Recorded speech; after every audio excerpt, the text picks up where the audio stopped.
Hi.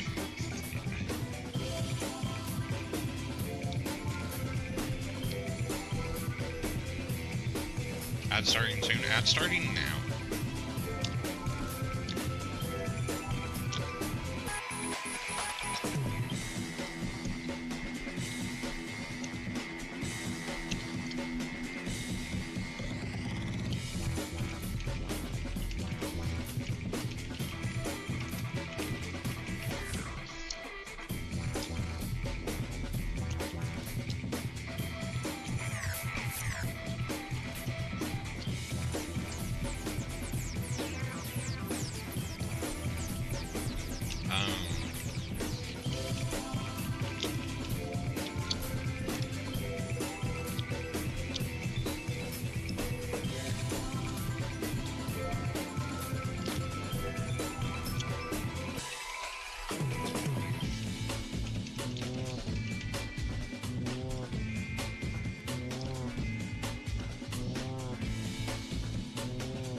This candy's good.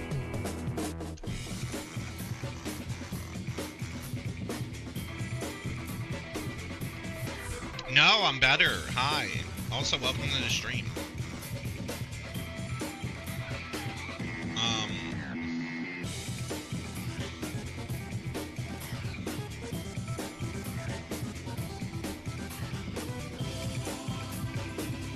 I am feeling a bit better.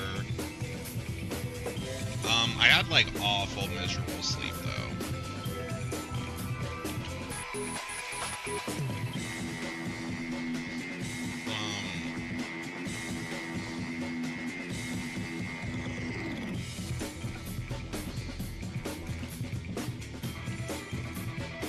Also, I think I fixed my webcam stuff.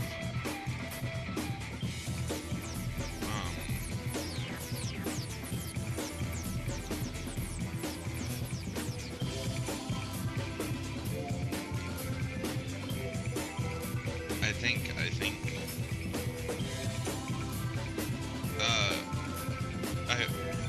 don't know if I think or not. That's a lie. No, I had such bad sleep.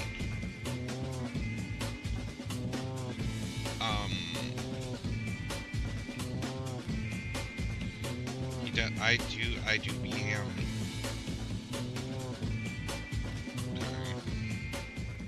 just gonna fucking start the things off. Hi.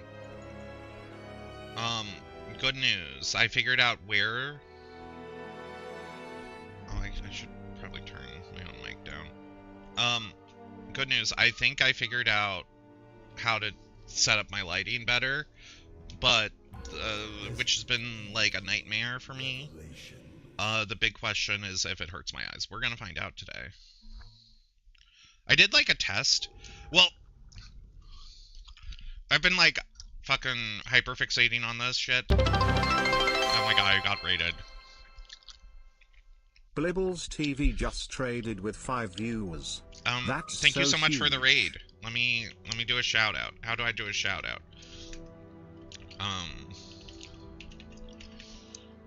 Is that yeah, follow Blibbles. I don't know him at all. I don't know Blibbles at all. No clue who could this be and who I will be playing Sniper Elite 4 with on this Monday. You propose a toast? Dorkyorku's just redeemed drink water. Cheers, bro.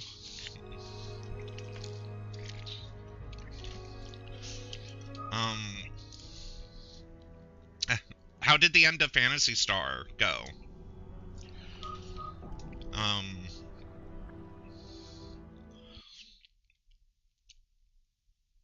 You got your butt kicked? the stars were two, the fantasies were two. Things got to Chris and Jessica? The 2-star. I hope not. Hey, no one's saying Chris is dead. I'm saying Chris Redfield is dead. This is the one he dies in.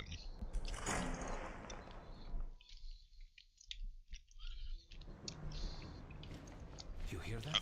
Oh my god, I forgot about Jill's giant ass. I'll check it out. Okay, I'll see what I can find here.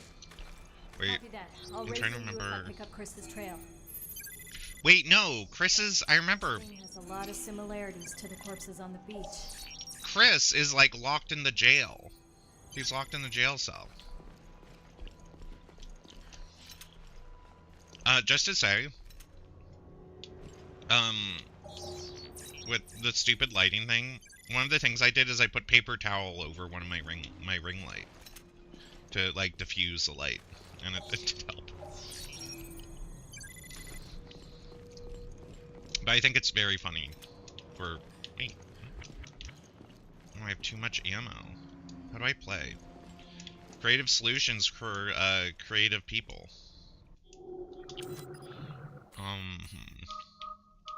Oh, there's. Okay. Oh yeah, they have the Metroid Prime map. Okay. Doors that can't be opened yet. Weapon box. We took flats for astrophotography using white shirt. Yeah.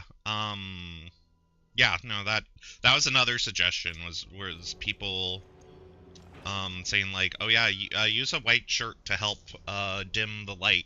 And I was like, oh cool, but then I realized I don't really have any like white t-shirts. I'm not usually a white t-shirt kind of guy. Because I have a special power where I feel like every time I have like a white t-shirt of some kind, it lasts like 2 months. Before like it just gets ruined. I don't know. I found Chris, but he's trapped in there. Can you get him out? No, it's a tough lock. I need the key. Okay, then let's find it. Wait, hold on. Okay. I could get. He's out cold. I could find key. I could get Chris out from here. If I point my gun through the hole and shoot like the corner of the chair, like one of the legs, it should like cause the chair to break, causing him to fall and like freeing him. And also waking him up.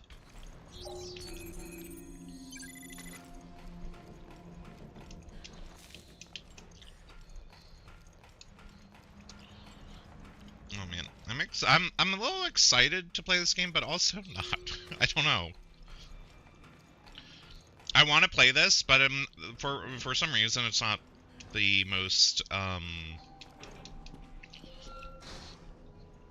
exciting game.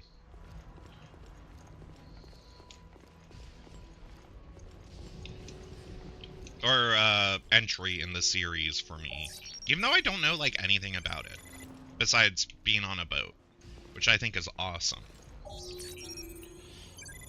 There are a lot of really, I think, fun locations we are not taking advantage of in horror games. Boat is one of them. And like Resident Evil has had to do it twice. Also, the hit video game on PS2, Cold Fear, which is a Resident Evil 4 like ripoff. Or that's what it was called when it came out. Also on a boat.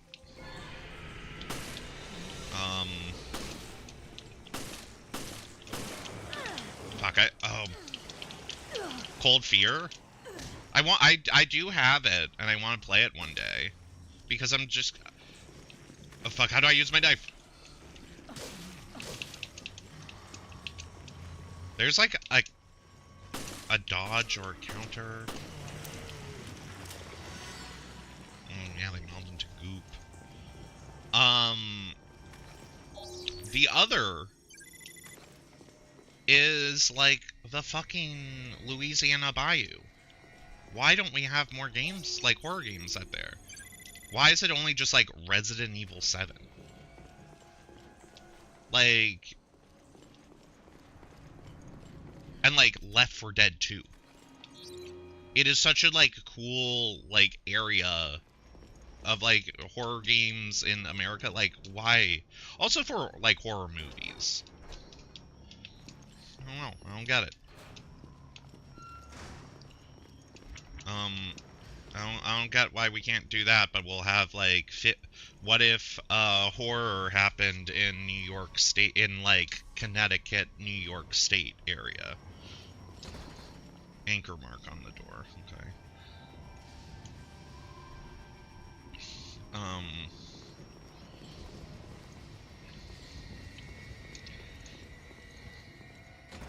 It's locked. Can I look through?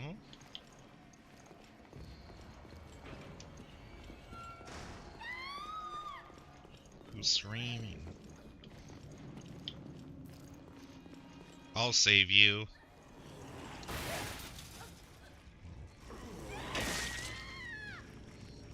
Sent me a funny DM.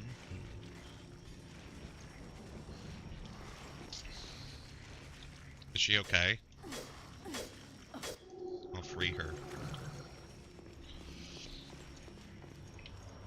Yeah, she has a headache. As one does. Is there a way to run in this game, or am I just, like...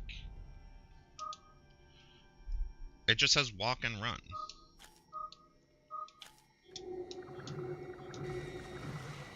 This is run. Huh. That's weird.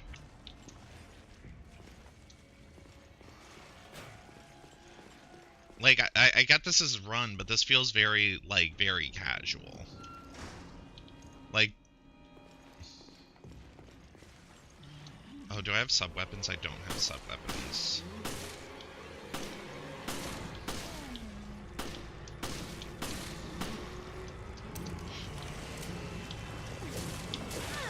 I still don't know how to do this, like, dodge parry they were talking about.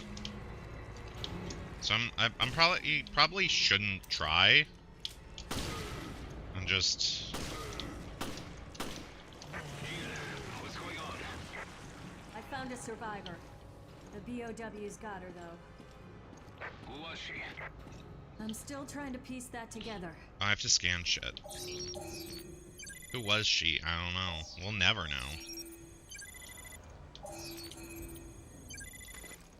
I forget that I have to scan shit like this is a Metroid Prime game.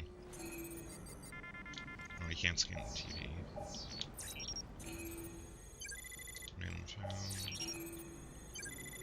They don't know. I love scanning. Why is that? Why was that one? You love mechanics that let you force you to scan stuff. She doesn't look like one of the crew. She could be from another organization. Why are her tits out like that, though? Crew quarters area key. Okay. Oh, do I get to rotate stuff? Oh.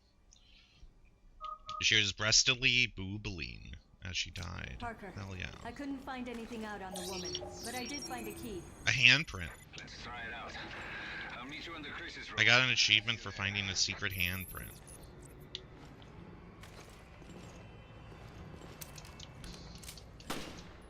Fuck. If you love mechanics that let you force you to scan things, may I recommend the Condemned series. Condemned 1 and Condemned 2. Those games have like no right to be that good. I am so mad that Condemned 2 is like just like stuck on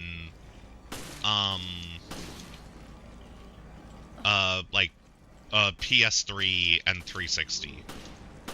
Because that game's really fun. And also, really scary. And really silly. Like, Condemned 1 was like, what if you were stuck in a like in a bad part of the city, and you had to beat up homeless people and solve a serial killer like murder using detective skills and like CSI skills, and I was like, cool. And I was like, that's awesome. I love that. And then, oh, well, also the gimmick for Condemned is, like, you don't really get guns in that game. Everything, because, like, you're, like, you know, stuck in the middle of, like, you know, rundown buildings and shit. So a lot of the weapons you get are, like, kind of shit you find on hand. Which was a fun concept at the time. So, like, you would go... I remember you would go and, got a 100% scan. You would do stuff like... you would, like, rip a pipe off the wall to, like, fight someone. Or you would, rip a 2x4 off something to fight someone. Maybe I should play Condemned 1. And it was really good. And then Condemned 2 came out, and they decided, what if we go wild with it and also add a combo system? Like a full-fledged, like, melee combo system. With your fists. And it's really responsive. It had, like, no reason to do that. Also, that game gets, like, really sci-fi. There was a Condemned 2. Yeah. Condemned 2 is scarier than the first one. There is... Condemned 2 has a level. Like, that when it came out, everyone was like, oh, you got to that level? Because it was that scary.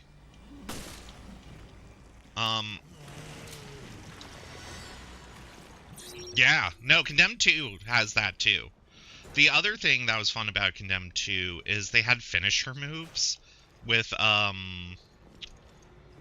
like, really cool, sick finisher moves you could do when, like, you would take an NPC and there'd be, like, a TV and you could grab them and, like, throw them into the TV, and it was like, this is a horror game. Like, the first one's, like, pretty serious, and then the second one is just, like, a little more silly. Also, it's by the people who made, the Fear 1 game.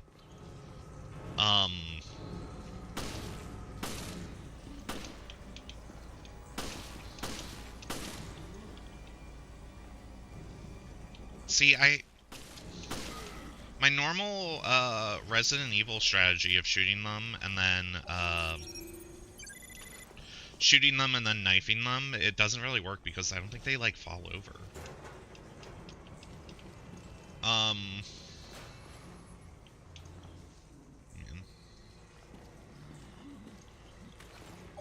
Do I get more points for...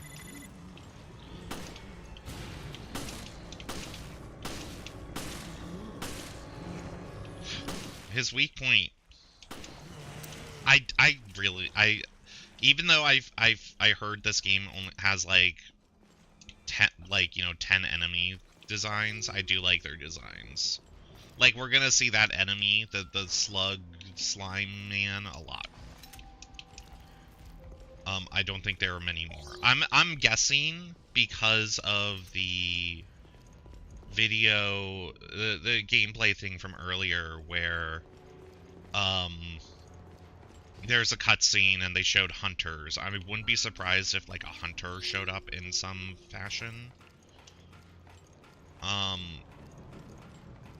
I don't know. Also, it's really bugging me how I can't run faster. Jill. Hey. We gotta help Chris. What if Chris isn't there? Chris! What if it's not Chris? Chris?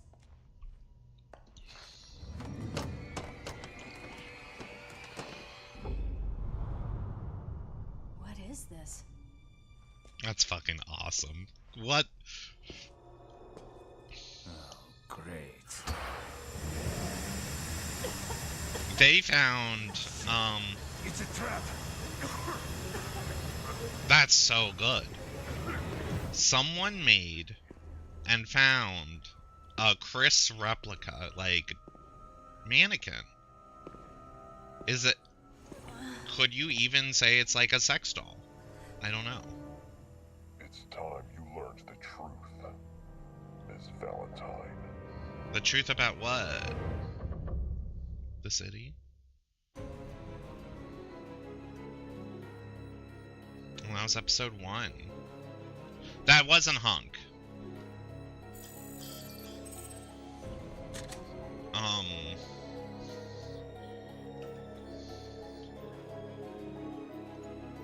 Oh, okay.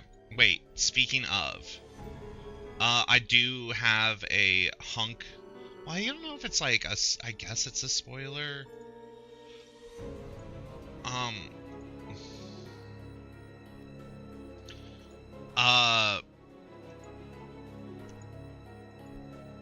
Oh God. Don't alt tab. Hey, me? Reminder, don't alt tab or the game will crash. That's not good. That's not good at all. I didn't know it did that.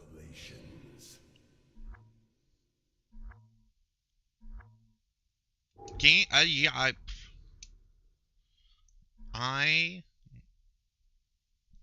they promised. They said we won't. Oh God, now I'm worried on where it's gonna put me. I don't know if there's autosave in the game. I know there's manual saves. Oh, okay. I'm not that far.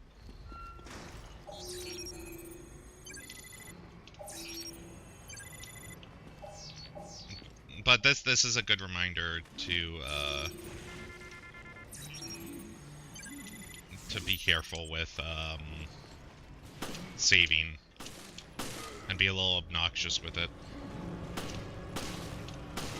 You went to ResidentEvil.net and got 502 bad gateway?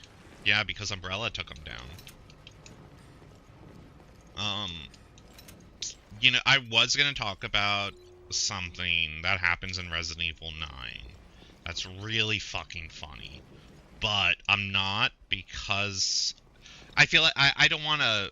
The game just came out, and like, you know, I don't want to spoil it for people who haven't had the time to get through it. Like, if it was like 2 years old, I'd be like, okay, yeah, but it's not even like a full month old.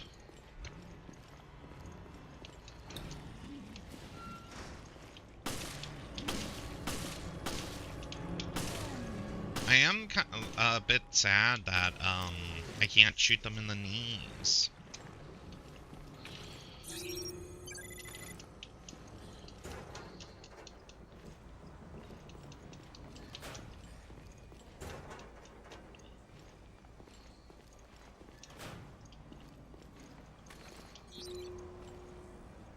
Okay.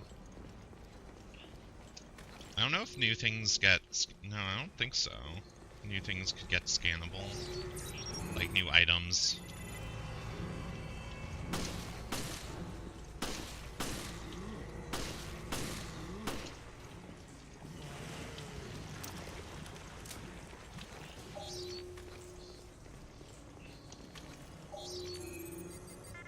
Nothing there. Oh, wait.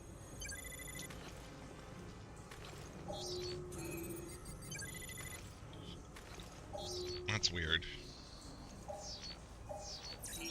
The case of the mysterious, hidden bathroom item.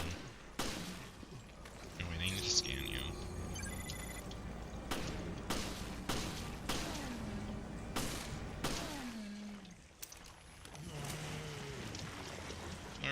For some reason, I have that one song by, I think it's Nickelback or Creed, of "This is how you remind me of who I really am."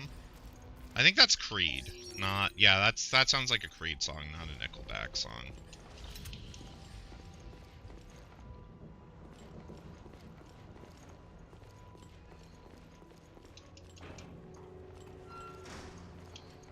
New fear. What if the game just crashes every time here? I think I have like a backup game or two.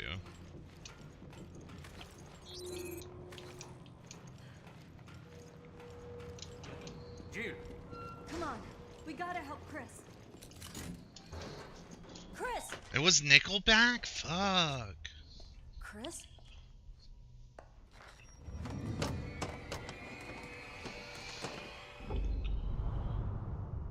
What is this?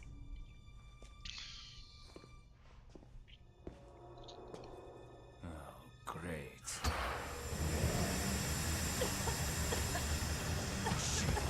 It's a trap! This has happened to me quite a number of times in my own personal life.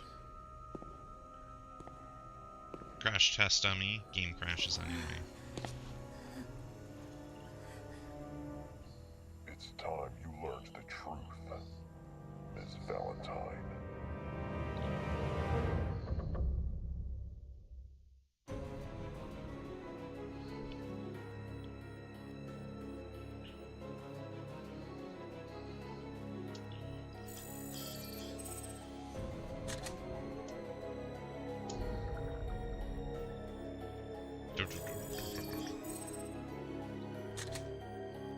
I got an A. Oh, hate that. Save.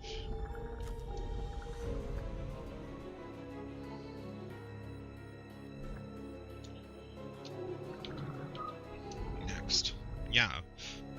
Butt points. Booby points. Previously on Resident Evil Revelations. I love this shit in games. Contact with Chris and Jessica. There's this era of games where Alan Wake did this, and then everyone started to do it.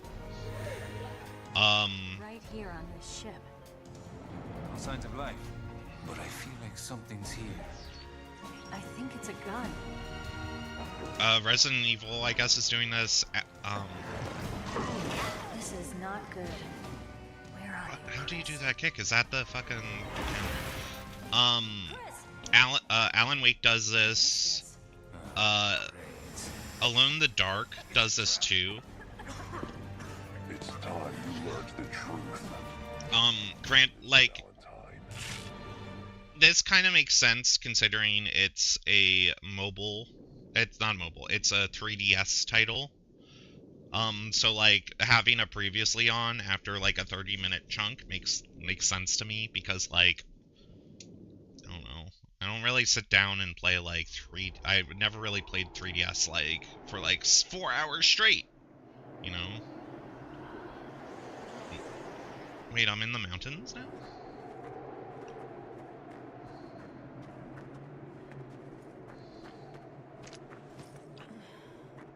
Slow down, Chris. Yo, what's up, Blob? You have Atomic Heart? I feel Atomic Heart is like one of those games that just appears. Our source indicates the camp is on the far side of this peak. Maybe it's the weather, but I still can't make contact with HQ. Who'd have thought we'd be stuck out here for so long? You broke it playing Monster Hunter? Monhun? Damn. I want to check something.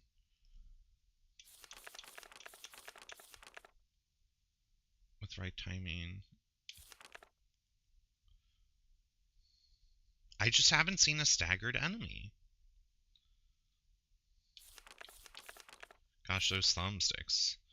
I went to the first rehearsal for your friend's new band project last night. That's fun.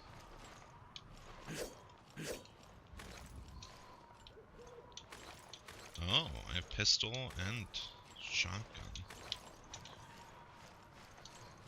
Why is Chris wearing short sleeves in like the snowy mountains? You're still doing touch typing? Hell yeah.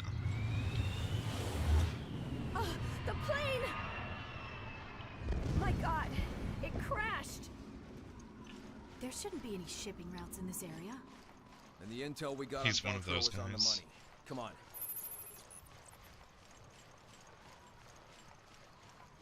Wait, I missed the objective. I thought I saw the word Velcro. I've been very bad at paying attention to this one story, and I feel bad. Jesus. No one could have lived through that. Investigate the site. Let me know if you find anything. Let's steal his white boy swagger. White men could not wear sleeves as a treat, you know?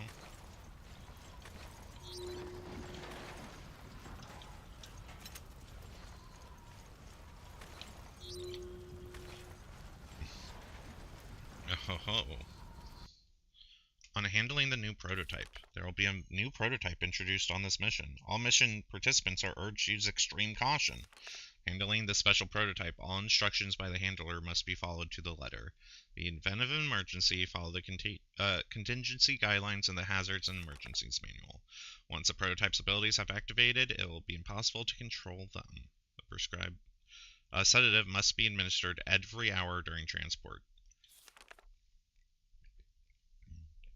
Its behavior in the field cannot be accurately predicted. When control is no longer viable, please contact HQ on the dedicated line.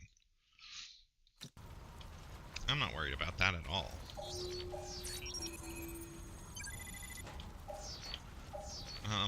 I should be looking for survivors, but I'm too busy looking for items.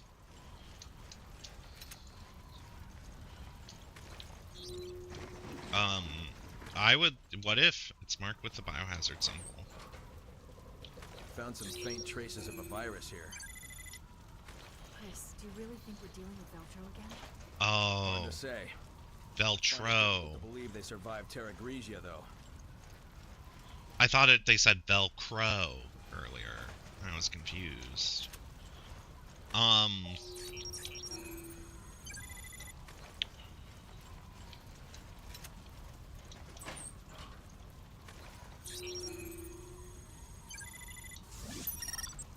I like getting rewards for my scanning.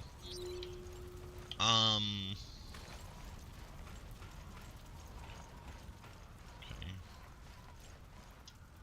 I could probably break this one.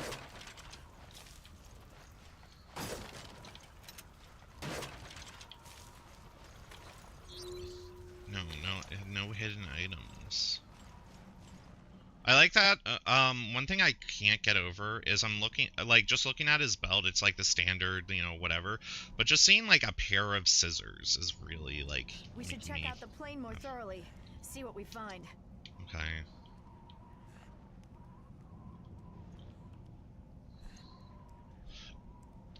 I'm probably supposed to hit? Okay. We should check out the plane more thoroughly. See what we find. Paramedics carry scissors like that? Yeah, that's what I was assuming. Because, yeah, they're, like, angled, and they look more for, like, cutting stuff. But you don't really see that. Hey, man, you good? Can I scan you? I got his flight plan. The manifest should give us a lead to work with. Type of fly, IFR.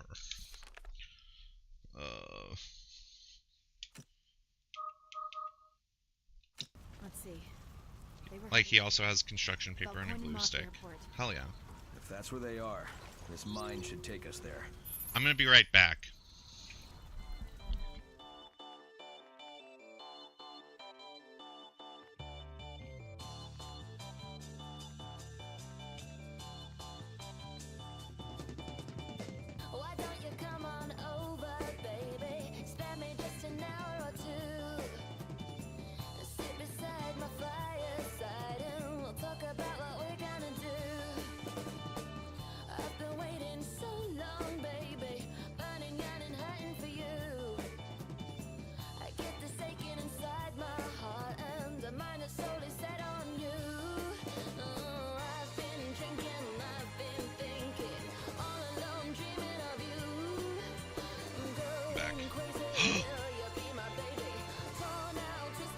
Wait.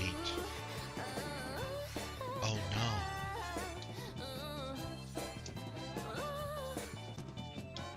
I have to alt tab to go back. Hi.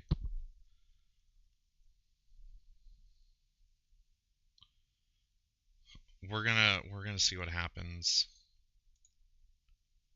We're good.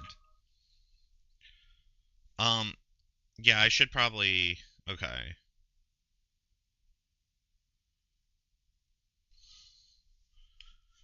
I'm gonna risk it. I'm alt-tabbing one more time. I'm doing...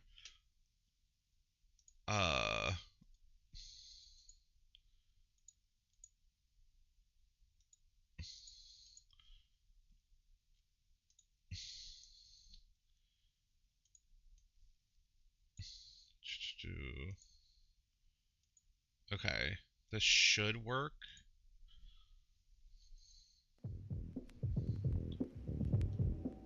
Okay, cool. I just changed my stream deck so I could hit a button rather than alt-tabbing to do that. I've learned all I can here. Time to keep moving. Okay. Flight plan. Okay.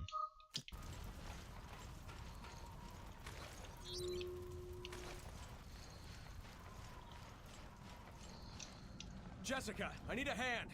Yes. I'm so mad I can't spam it. Chris loves yelling at women. Resident Evil 5. Revelations. This cave is too cold. I don't know. You should have worn your thermal underwear. What?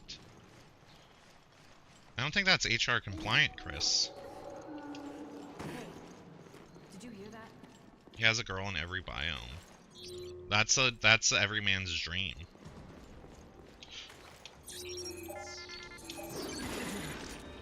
Hold on, dog. I think you're infected. Careful, Jessica. See? That's why I like chihuahuas. I think they're infected. They just made a monkey sound. Oh, I did the dodge. Transporting these things? Looks How you that play way, Minecraft doesn't it? for real? Veltro. I do Terraria now. Yeah. We have to stop them before anyone gets hurt.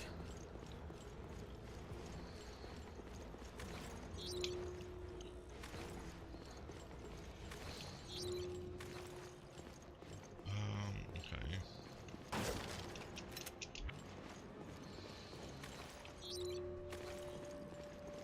Yeah, with the crystals and whatnot.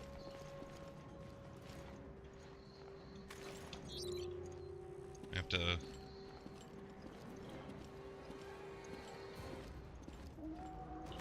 Okay, dude, I'm trying to scan you.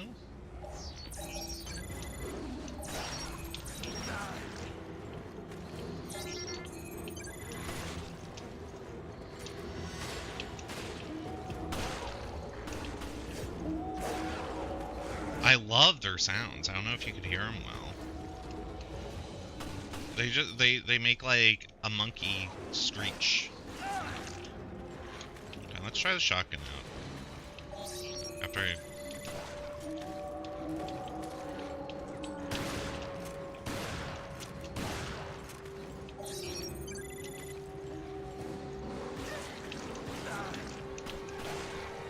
I'm just too busy scanning them. Oh, I already scanned you. Okay, we're good.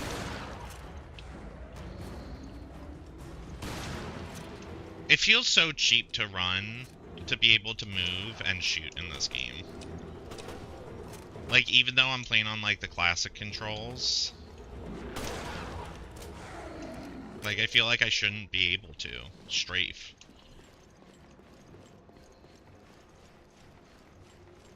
I know they added that in Resident Evil 6, and I think that's stupid.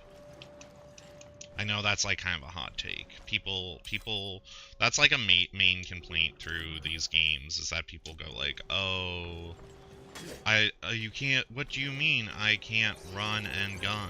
And it's like, well...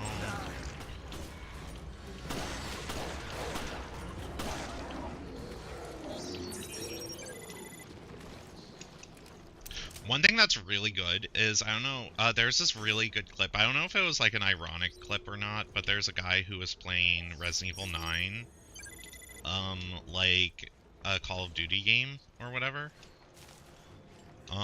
Where like he was like checking his corner, he was just like going like, and like, you know, just like very Twitch like shooting stuff, and it was great. Good bit.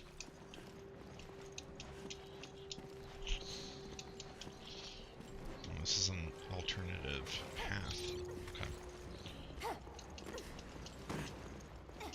I'm sad they won't let me have her sniper. Capcom is too scared I'd pop off.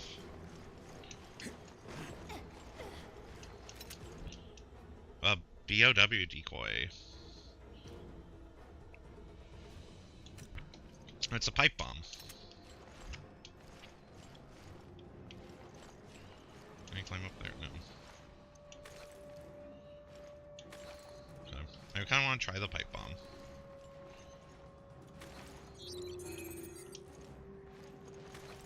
I know I'm gonna have to use the pipe bomb down here.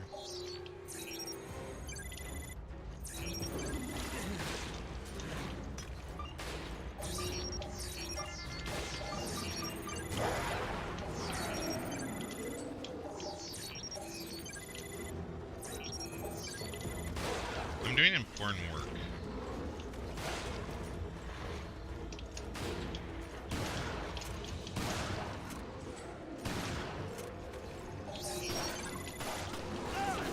Ah!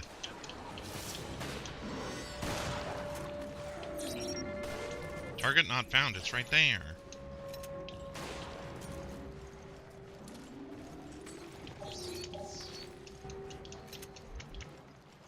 I should probably use the sub-weapons more. I kind of like... I don't know. It's that age-old, like, RPG player who hoards his potions mentality that I run into a lot.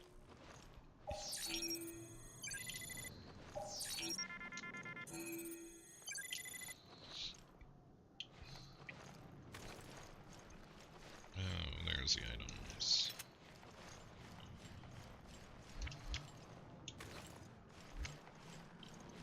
So, Jill, was it? Was what? Stay focused. She was your partner before, right? Yeah, my partner from before. What about it? What? I was, you know, just asking. Very Resident Evil 5 coded about being partners with Chris. Which is the main plot of Resident Evil 5.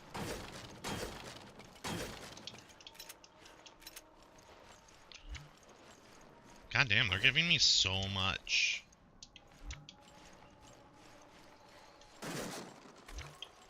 I am kind of, like, impressed with, like, how big, like, you know, the fact that they are able to fit this game on the 3DS.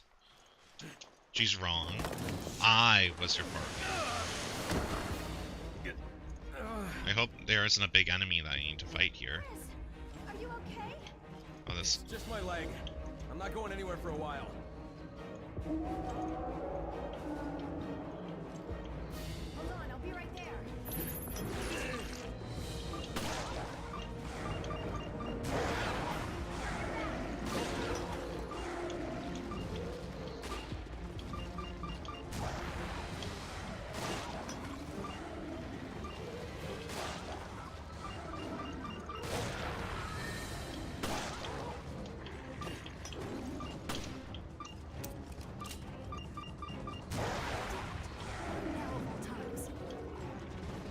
No, I'm good. I have so many pipe bombs. There's too many of them. No. You could slash them. Shit, my ammo's not gonna last. I have so many decoys. They sure... They're in the same mansion, sure. Well, Jill and Chris had an adventure in Resident Evil Umbrella Chronicles and Resident Evil, what's the other one? the DLC for 5, where you hang out as Jill and Chris in another mansion.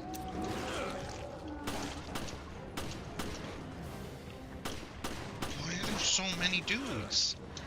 This is crazy. I used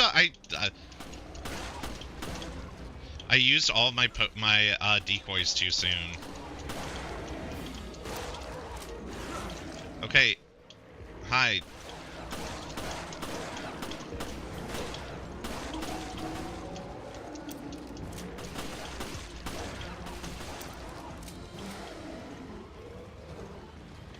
Can you stand? Thank you. Thanks. I'll be okay. Sorry to bring this up again, but Bring what up? do you trust me as much as Jill? There's no need to compare. I trust you both. Besides, trust is built through actions, not words. That's so like you, Chris. It's always about the job, isn't it? I don't think Jessica's making it.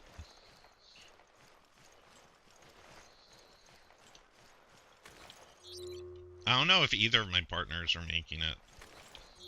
Maybe Jill's partner. I could see them keeping him. Jessica doesn't realize how gay Chris is. It's true.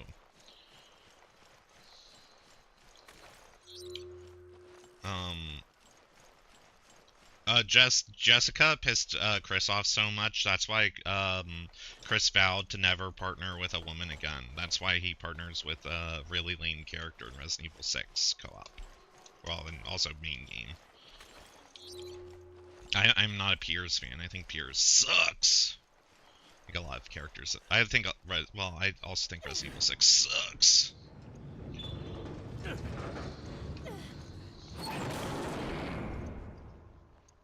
I'm opening up a soda. Look, is that the airstrip? That's their hideout.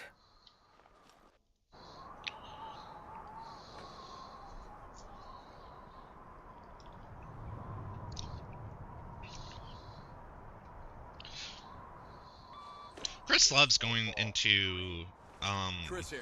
like, I read you, sir. snowy mountains Where are you? The interference and areas. He does it in Resident Evil Code Veronica, this one, Damn it.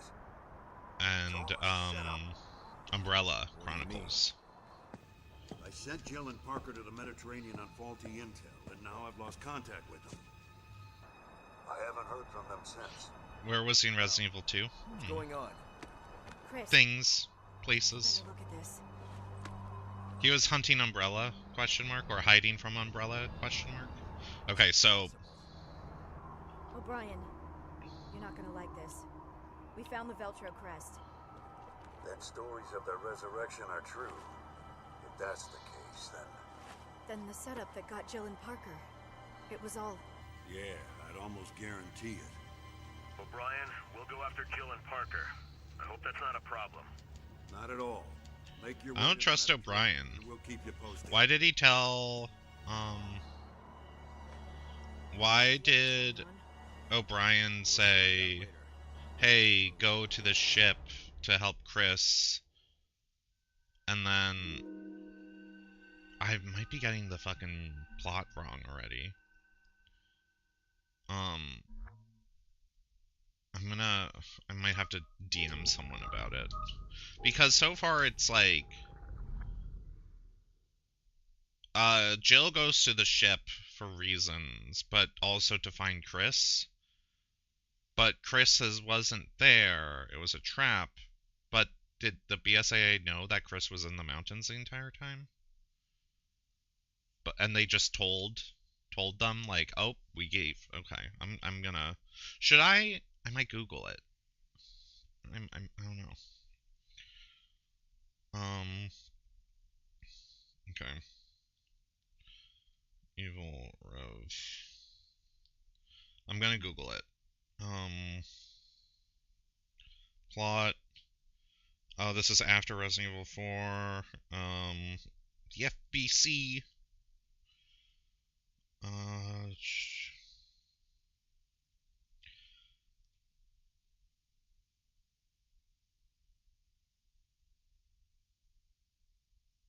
Okay. Okay. So I went to the ship to find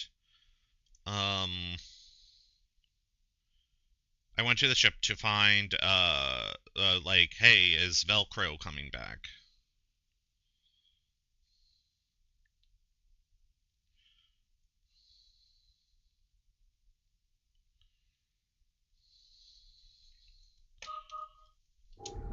Okay, let me just continue playing. Maybe I'll get my answers.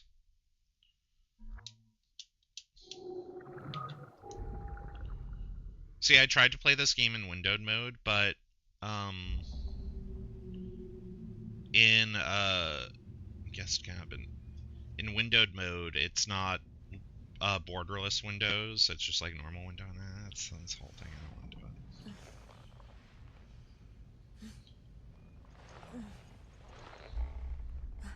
What? Where?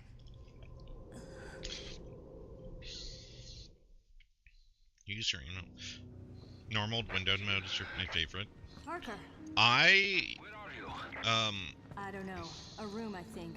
Somewhere on the ship. Damn it. Bastard took all my weapons. Can you reach HQ? No, comms are as it seems. We should regroup. Oh, I'm out of... They took my shit. Where am I? That's a bed. It's still on. I used to play everything in windowed mode, because I really liked it. But I think, like, on my old computer, you get... I think it still might be the case that you'd get, like, technically better performance, if you're full screen or something. Yes, it's... Okay. I need to find a screwdriver. I could probably push that.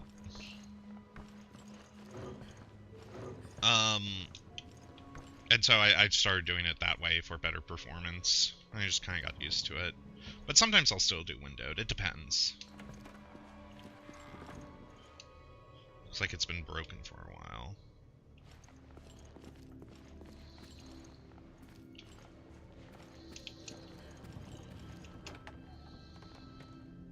Aha. I had a feeling it was going to be in the toilet, not the bathtub. I'm curious. It's filled with dirty water. There might be something at the bottom. Now let's drain the tub. It's rusted. Damn.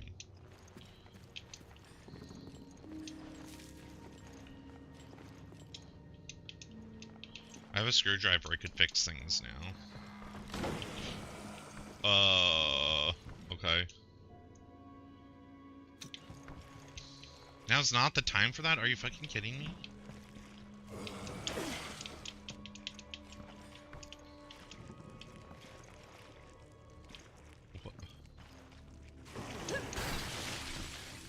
Oh. That's funny. That's a good bit. This is a really good bit.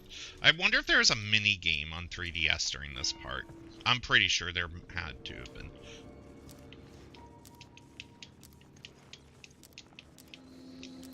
Oh, wait. Okay.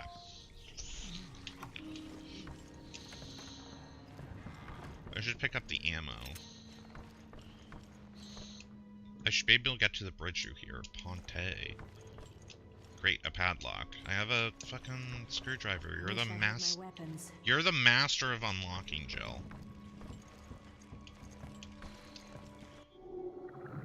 You oh, you got it on your Steam Deck? Awesome. Jill, you can't fight without a weapon. Just do your best to dodge. Good job.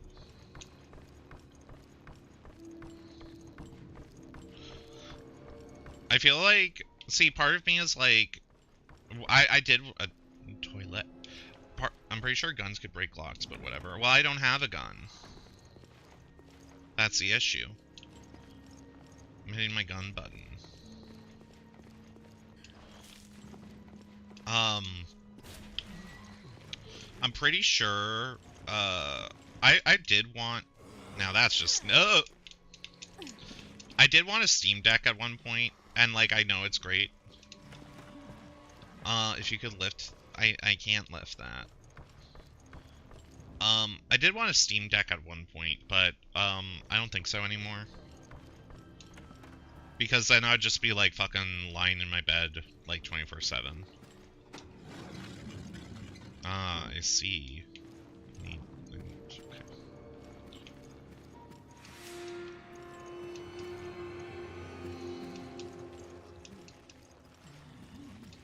I don't know, there might be hidden goodies.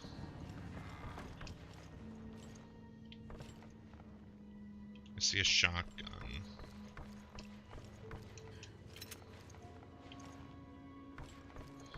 But I can't get it. I have to solve a puzzle. What? Let's see. A shotgun. That would be useful. There's a place to insert something.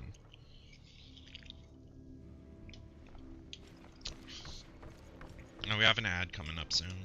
I'm just gonna... I might run to the restroom. I don't know.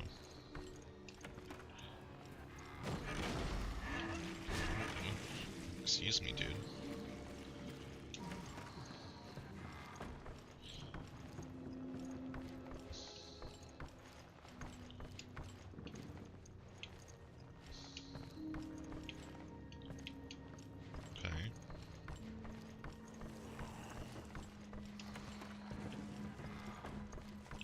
Can y'all hear the game fine?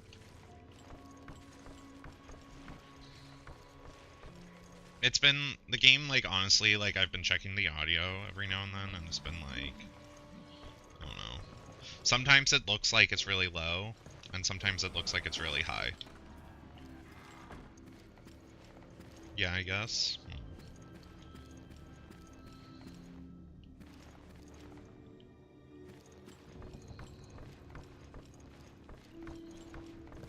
Turn it up a bit.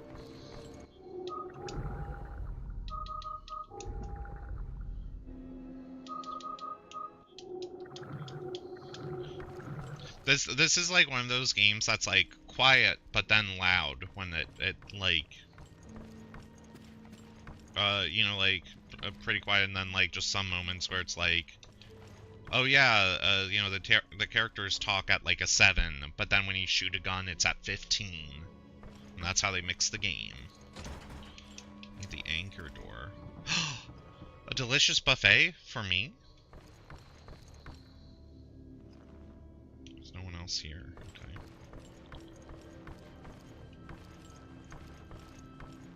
Can I take off the... Jill, are you okay? I'm fine, but the ship's crawling with BOWs. Okay. We're going to need our weapons. Yeah. I think I saw them on my way here, but I couldn't reach them. We should be okay as long as we work together. Man, okay, that's cool and all, but can we eat? Nothing? What's this? Okay. That's a big ass turkey for one table.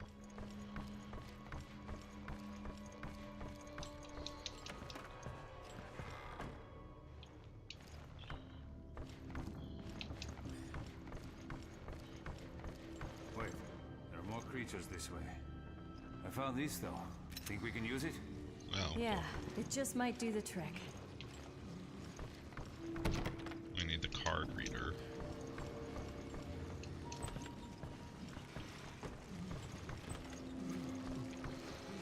The weapons I found are just up ahead. Hurry.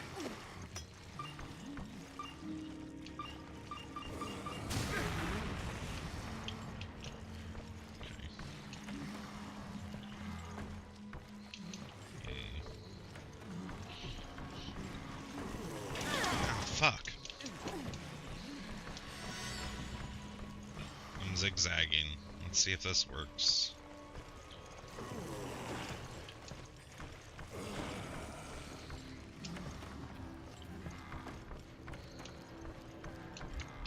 Let me play this ad. Jill, I found our weapons. They're in here. Okay. Whoa. Customization gear kit? Custom parts?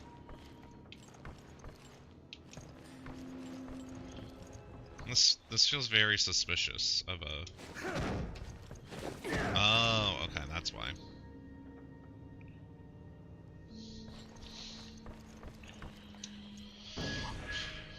Retrieve stolen equipment. Now I could finally fucking scan things like God intended.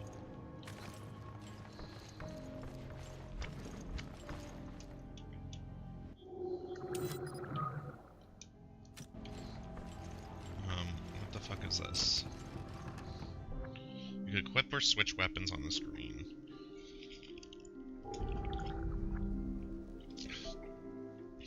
Press X to switch screens to custom parts.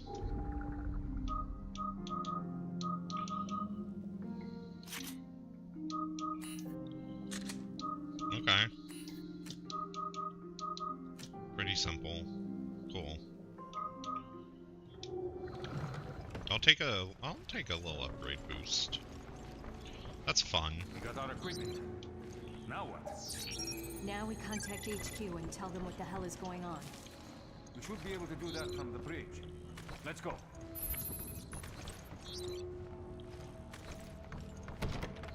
It's locked on the other side. Yeah, if you, sorry my man, who I keep thinking is Carlos, but you are not Carlos, you're a different character entirely. If you do not think I am about to go on a killing spree... By the way, what's the deal with that guy in the gas mask? What's his game?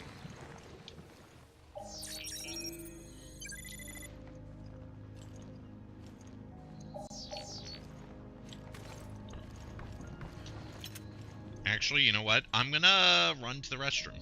I'll be right back.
Hi, I'm back.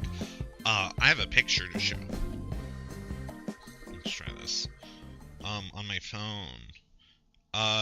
Look at this Xbox. This is a picture I took from when I worked at GameStop.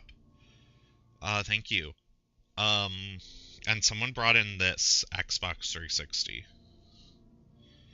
I'll like post it on the Discord server, which you could access if you hit !Discord.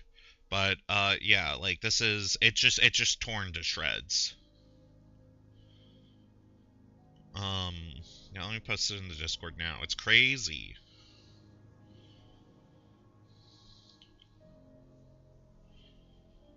Okay. Ugh.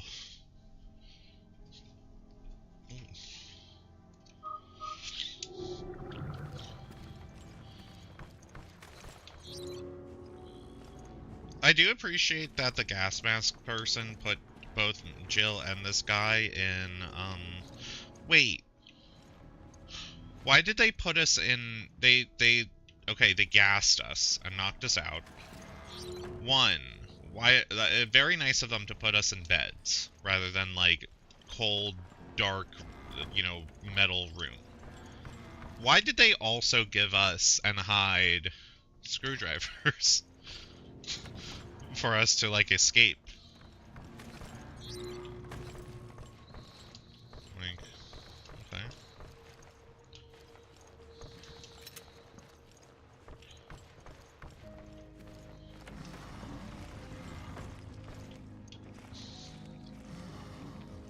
I really want to do the melee stuff. But I don't know. It's weird, like the melee, you know, hold X to do a charge attack shit. I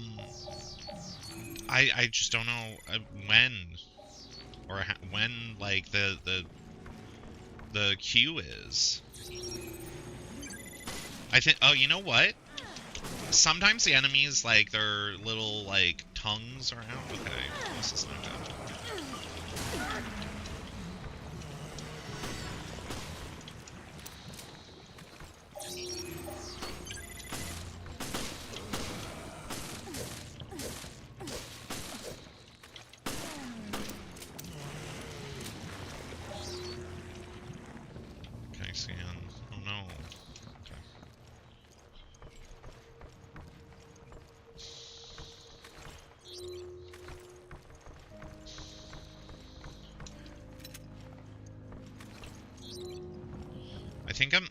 You know what I might do, or I might invest in, is like better curtains.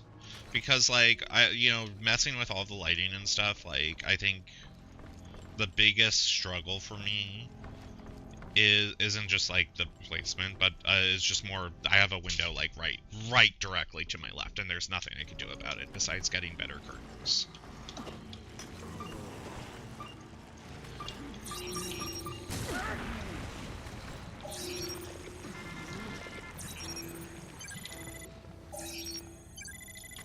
Or, like, better blinds or whatever.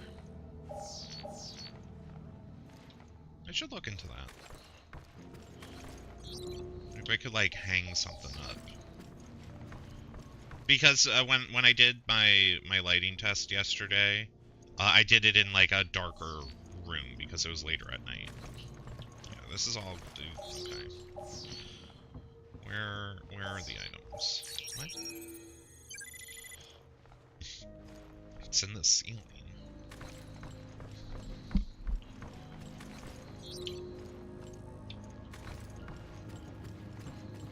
Whoa, a book. Botany. Plants with medical properties. Third editions. Humans have been using plants to heal wounds and cure diseases ever since ancient times. An example of one of these types of plants is an herb that grows wild in the Arklay Mountains area, Resident Evil 1. The bright green herb not only heals fatigue, but also helps strengthen the natural healing process so wounds heal faster. In addition, it has an active immune function that could be extremely useful against viral infection. Medical applications are vast, and they are already starting to be used in the field. Please consider supplying yourself with these herbs to protect yourself and your family from the recent threat of bioterrorism. Yeah, okay. Big Pharma Big Pharma, aka Umbrella, is deploying BOWs to help further their sale of green herbs. Custom parts!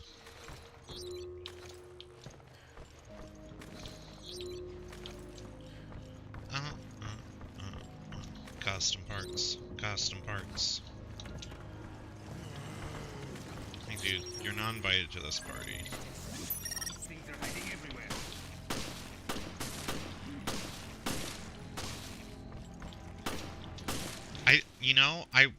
I don't know how to trigger the their stun and like thing. Where they get into the stun position to melee. Because like in Resident Evil 4 and 5, you just shoot at their like kneecap and then or like their head, and then that's just like one bullet is enough to make them kind of get into position to do like a melee to save ammo.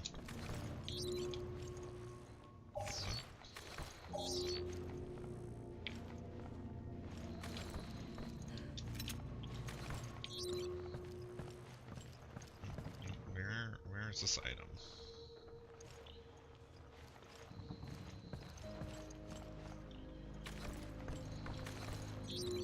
What? Where is it? I wonder if it's above me. No, it's behind a wall.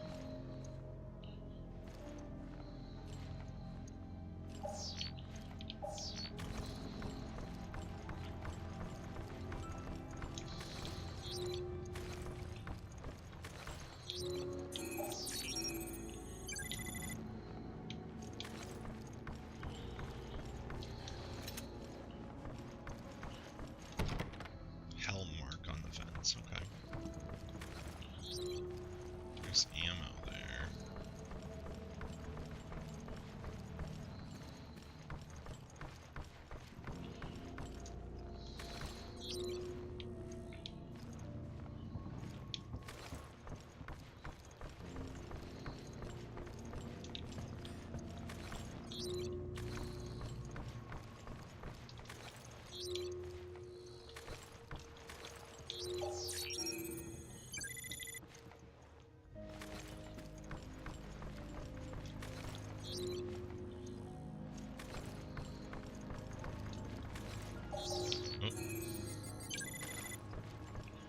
I'm just looking, there could be more custom parts. If you enable the ability for custom parts to be hidden, like, in the environment. I'm gonna search everywhere now.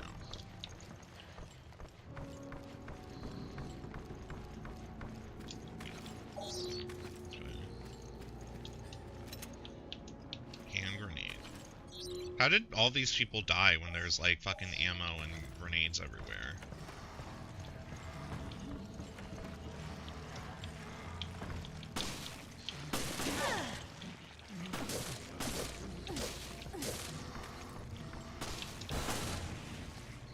Fuck, okay.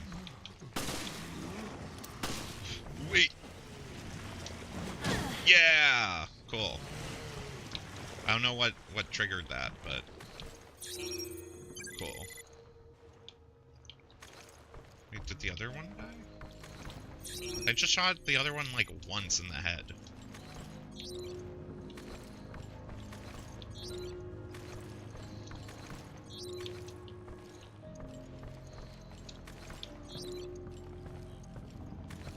Okay.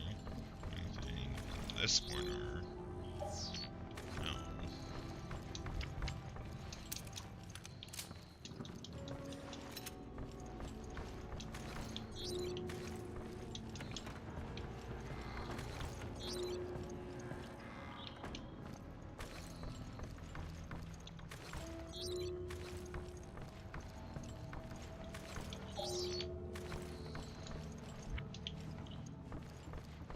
Handgun ammo.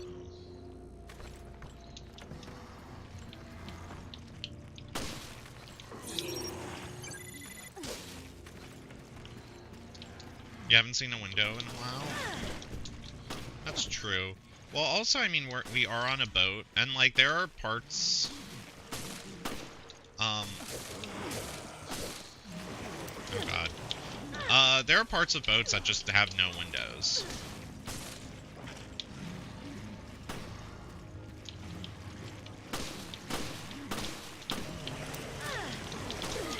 You know what?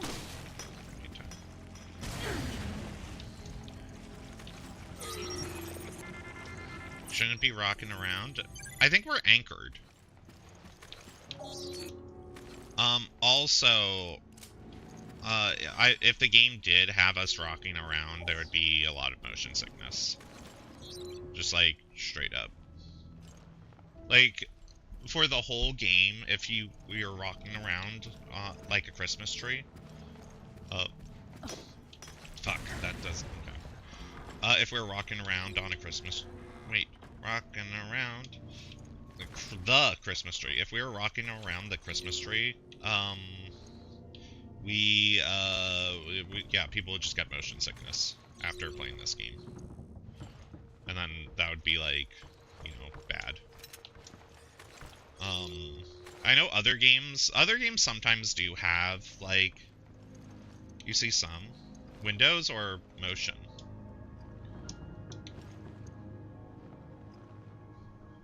I don't see it. Oh, windows, yeah. But yeah, on like boats, like, you know, the only things that have windows are, of course, like the rooms, which are around, you know, the sides and stuff. Everything indoors is just like indoors.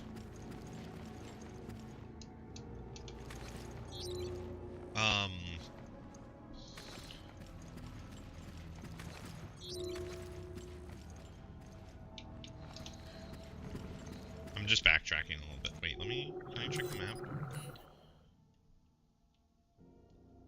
Really high ceilings for a boat? Damn. The boat has high ceilings for high expectations. If you don't have a it's for their high skill ceilings. No. What was I saying? I forgot. I feel at 11. Oh, what are you? You are new. I didn't mean to dodge like that, but I am proud I did.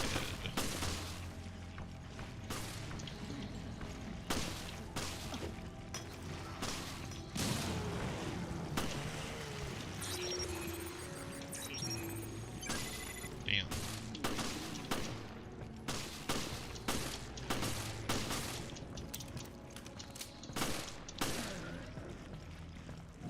Okay. Those guys are I have to worry about those guys in the future.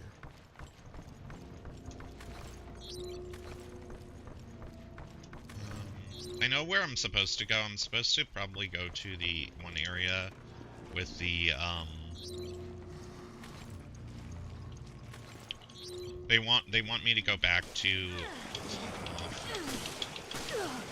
one area with the lock.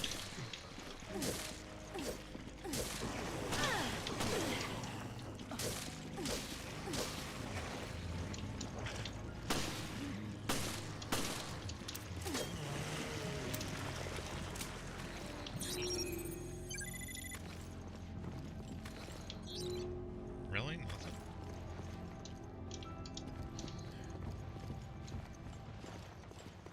There's like no reason to come back in here? That's odd. I thought there'd be like an item or something scannable. I guess not.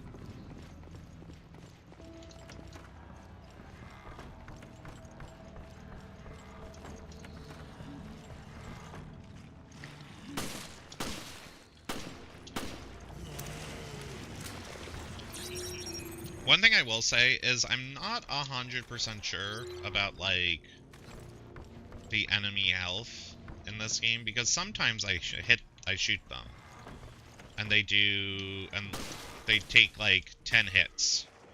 And then other times, I'll like, shoot them once or twice in the head, and then they just, like, instantly die. I go, oh.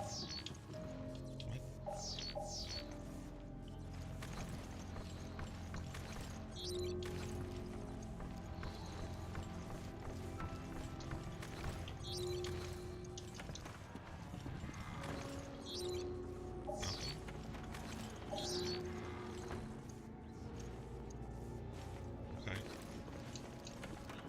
Odd.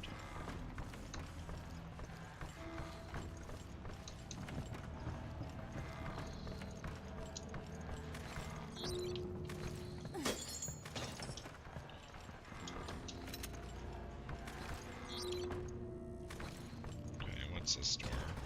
The Helm Mark.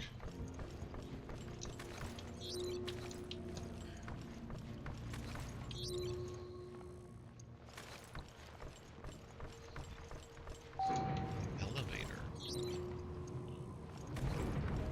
Back up a bit. Oh, okay.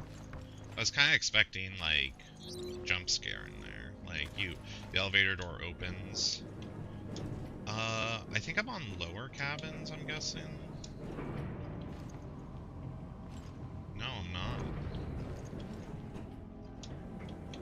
Yeah, okay. I'm gonna go lower cabins before I go to the bridge. That's where the game wants me to go.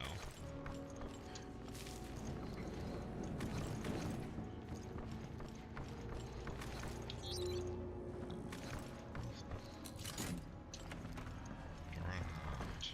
Where is this?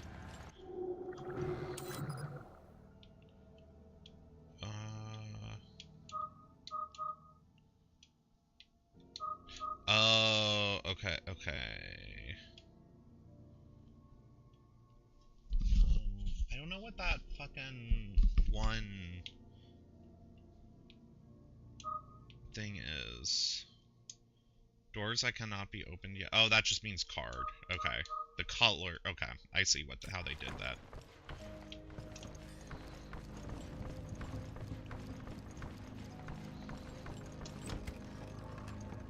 I did get a... What's that? Fire rate.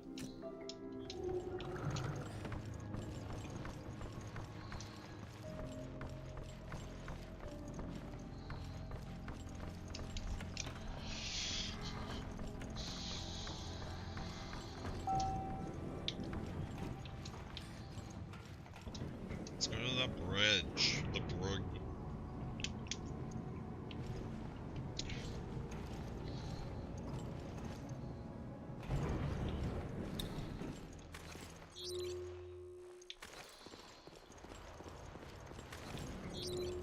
I don't know why, I was thinking about making a joke about, someone's been here. About, bridge. You know, how,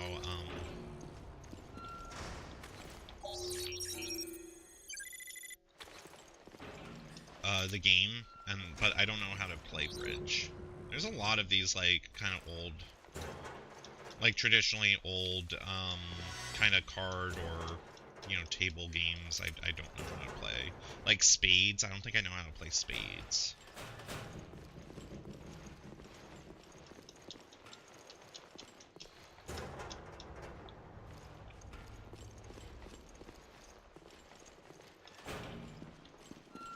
Wait, did I scan that room properly? Hold up.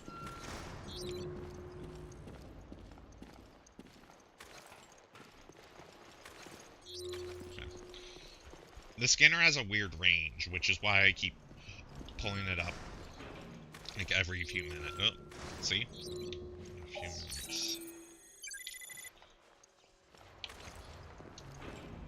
I'm at the bridge. Hey, me too.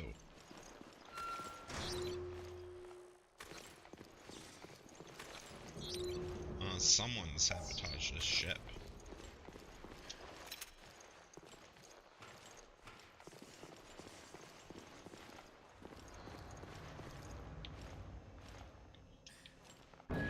Handgun ammo case. Oh, cool.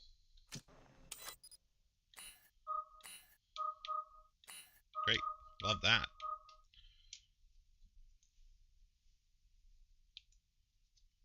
Spades is like the great Dal Moody, where the biggest thing of the suit dealt is the winner. I don't know either. a secret.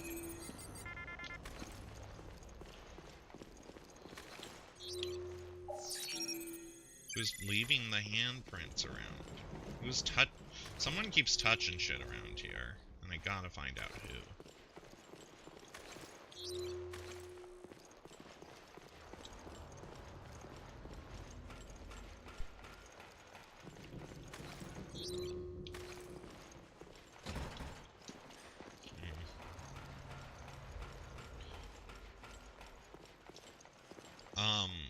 I used to know how to play Euchre, and I'll probably never relearn, but I have to relearn how to play Cribbage.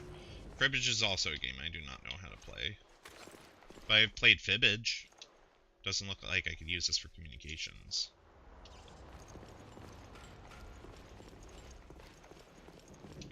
Communication system is down. We can't change our course. We're completely adrift. No, we are adrift. We're not anchored. This is recent. The perpetrator can't be far. When I entering the Criterion Closet, they won't let me in. Don't tell me that was the tugboat. Oh, I've tried.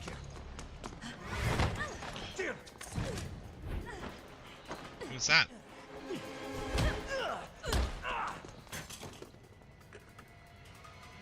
Because it's a closet? Please, drop no. the weapon. Drop yours, Parker. Oh, that's... Who the hell that's a are good you? idea. Who is that? I do love the idea of making my own Criterion Closet. That's really fun. I'd be like, oh yeah, here's the Oscar-winning movie. I'm looking at my movies. I would like pull out Gravity, and I'd be like, this is a classic. And then I'd like pull out the next movie next to it, which is the Hurricane Heist. I'd be like, also a classic. The Pepterian Collection.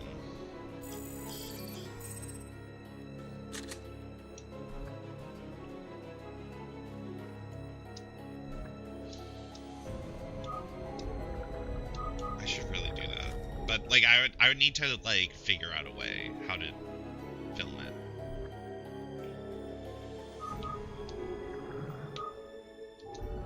Let's continue. What happened? I need a previously on. Previously on Resident Evil Revelations. Jesus.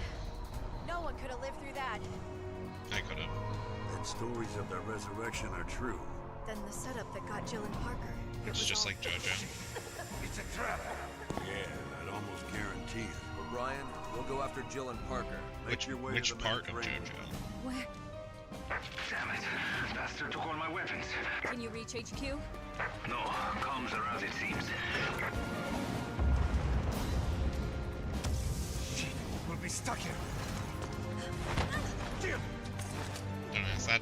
I was gonna say JoJo Part 3, where they fight the I think it's like the first like real stand user they fight in JoJo Part 3 after like fuck, I love Part 3.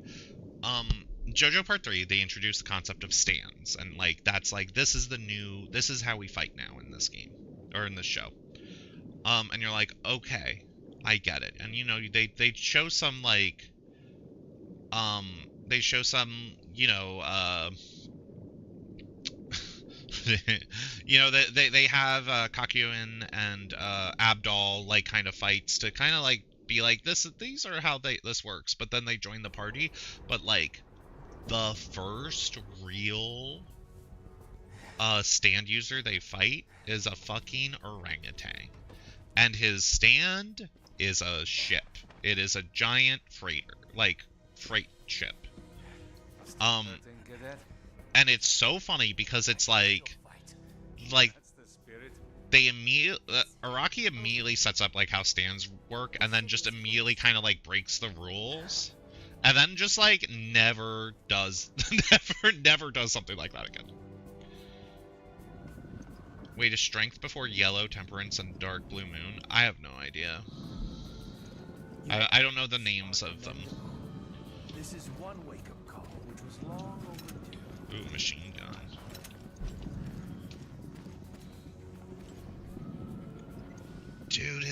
fucking face. Hold on, I need to get a better angle of his face. Parker, come in. Dude, that's so funny. Has been breached. We're closing shop.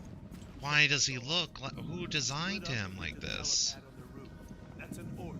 It's like a mix of like Carrot Top and Conan O'Brien. Cadet, make sure they reach the heliport. Dark Blue Moon is a fake captain. Okay. Parker, they've started evacuation procedures here. O'Brien? Wait, am I... No, I'm not O'Brien. I'm the only one left, General Morgan. The PSAA is pulled out. I want you to know that the FBC is making a huge mistake.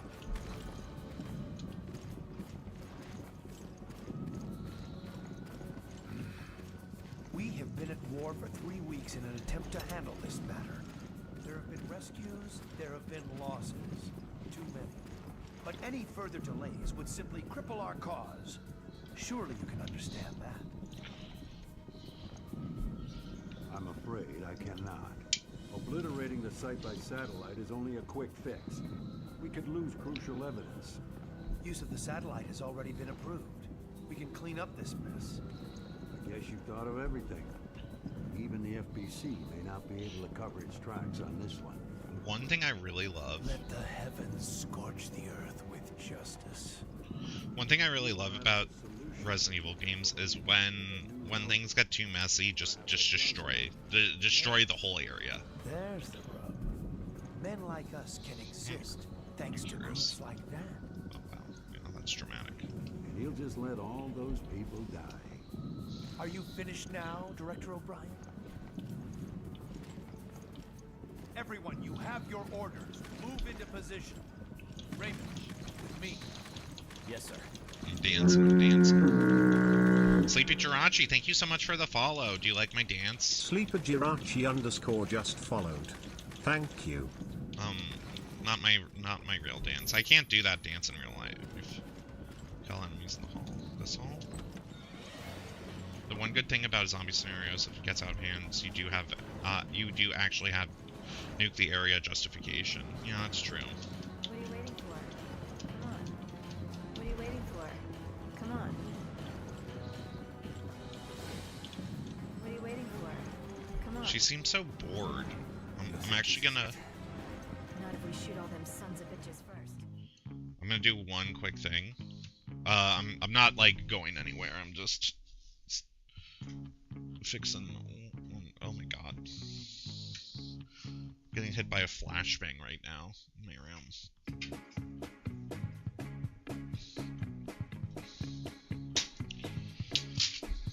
I don't think this will make a difference. When you get radiogenic zombies, isn't that what happened in Fallout?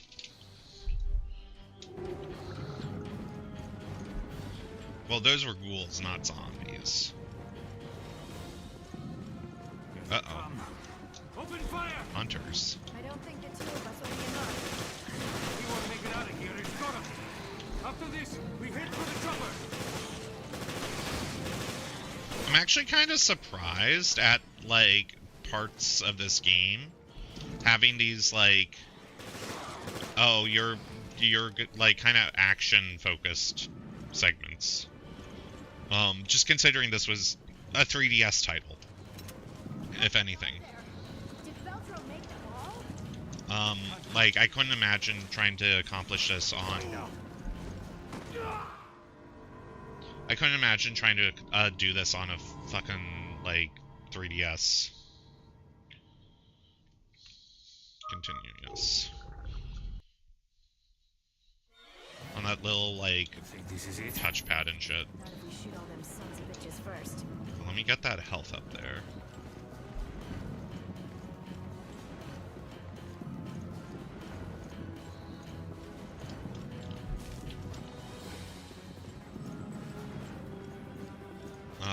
How would they be generated by radiation? I don't know. That's a good question. Here they come. They'd suck it up and spit it out. Interesting. I don't think the two of us will be enough. We want to make it out. They jump crazy. After this, we head for the chopper.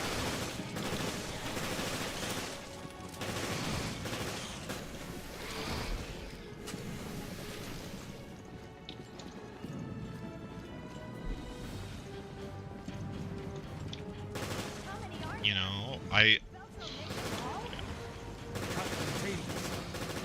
The world when they find out.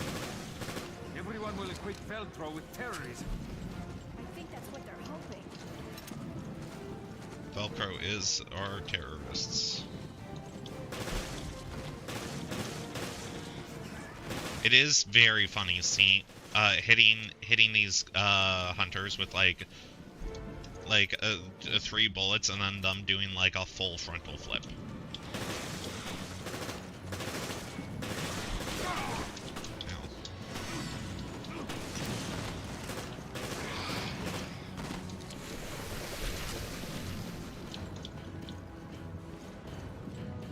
That takes care of that. Right.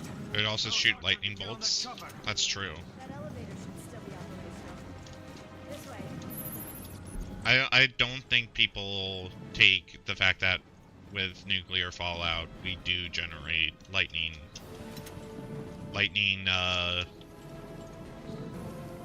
zombies. I don't know where I'm going with that one.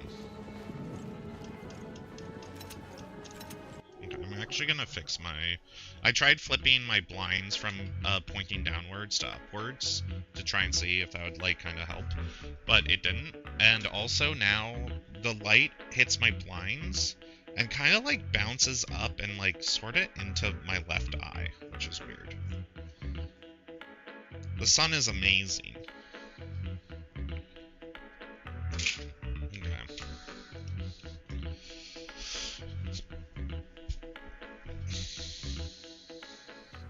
Hi, I'm back.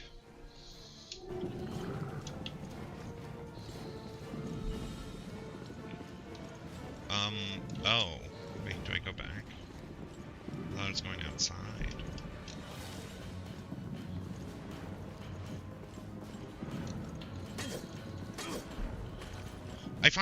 One thing I find very strange about this game. So there are multiple segments so far where, I mean, you know, this is after Resident Evil 5, I think. I don't know if this is before or after 6 came out, but this is in the prime time of, like, Capcom making Resident Evil co-op. And there are, like, sections in this game that make me go, oh, was like, what if this was probably gonna be a co-op game in some regard, but they couldn't for, like, 3DS purposes. So I don't know. That's interesting. Like, if I wish it was co-op, I would prefer to be playing this with someone. Thing I miss is co-op games. I prefer co-op games, like the full Climb the walls too? story. I was thinking if I could. We have to hurry. Over like 80-hour solo open world. Just give like fucking give me a Gears of War or some shit. Even though that Gears of War 5 is sort of open world. It's wide linear. Sorry to drag you into this. That's fine. But you're buying me dinner next time. And I'm ordering lobster. I don't... There's something about her that's just... What the? Okay. Broke already? Back to JoJo. You know how the joke How do you in feel about stairs? JoJo fans are always like, I'm not sure how I feel about you know, there'll be a crowd and then there's like the clearly obvious stand user, and people would go guess the stand user. She is not a stand user in terms of design.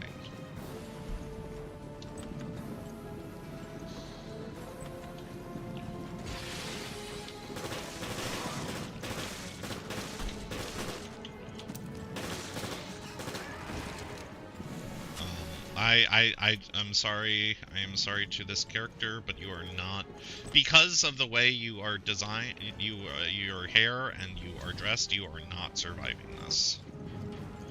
What I'm saying is, if you want to survive a horror, like a horror situation, you gotta step up your outfits and stuff to like really make an impression on the audience. I mean,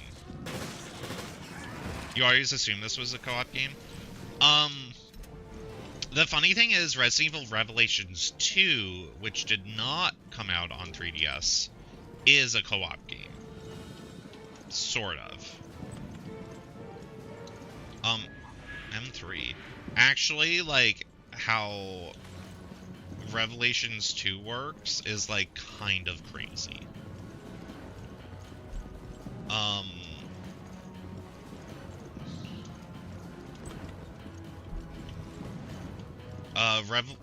Resident Evil Revelations 2 is like... Oh, it's so weird. FBC Charter. It's founded by U.S. government. I'm not reading 7 pages. Document outlines the FBC's charter and responsibilities of its members. The FBC is charged with protecting the United States and our interests from biological threats. They're tasked with ensuring the biological safety of public at large. Duties include training, wildlife protection committee. Okay.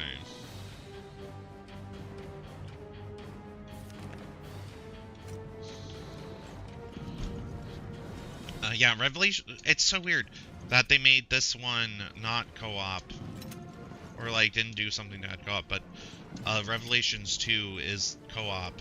When how Resident Evil Revelations 2 works is one person plays as like Barry or Claire, which is, you know, on one, it's cool. But the other player like plays as like a child who can't use a gun. But what they can do is they have like special vision, and they could highlight enemies for the player with the gun, and select weak points, and also they could pick up bricks and bottles to smash. And it's so weird. It's such a weird thing. Because again, that one was like, if it was for 3DS, I would go, okay, they did that for limitation purposes. No, didn't come out on 3DS. It's like, what? But why do all that? I don't know.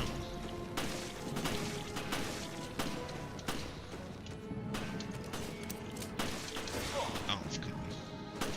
He was jumping.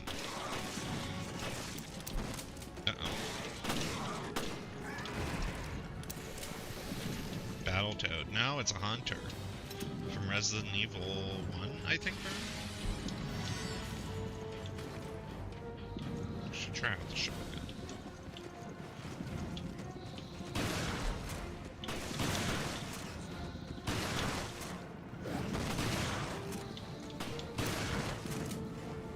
It's kind of crazy how many shots it's taking to fucking kill one with just a shotgun.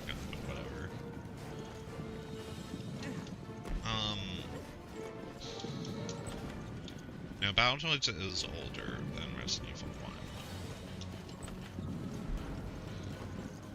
I don't think I'll ever play a Battletoad game on stream. Or, you know, maybe for fun. I don't think I will. Those games are too hard. It's banned. Yeah, actually, fun fact, Battletoads is banned from Twitch. It's not. It is very funny what games are and what aren't banned from Twitch. Like, you know, there's like really obvious ones, like, does this, you know, like, insert game that has like on-screen nudity or like just like sex and like dicks. Oh no. Like, porn games are banned. Like, okay, yeah, that makes sense. And I think there might be, like, one or two that are like, oh, I didn't know that. I think there still is a hot tub. Oh, I kind of want to look that up now. Do you think someone's...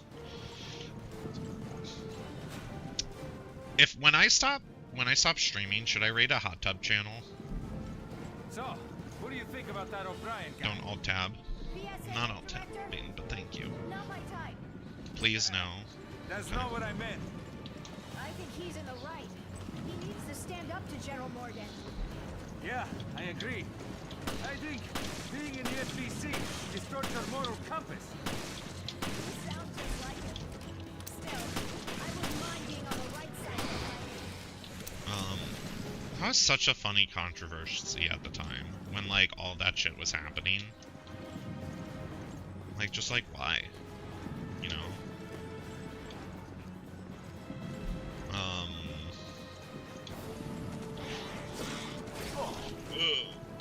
Get away, get away.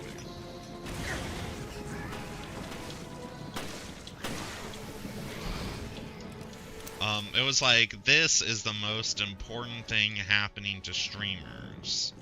Whether or not someone could be in a hot tub or not.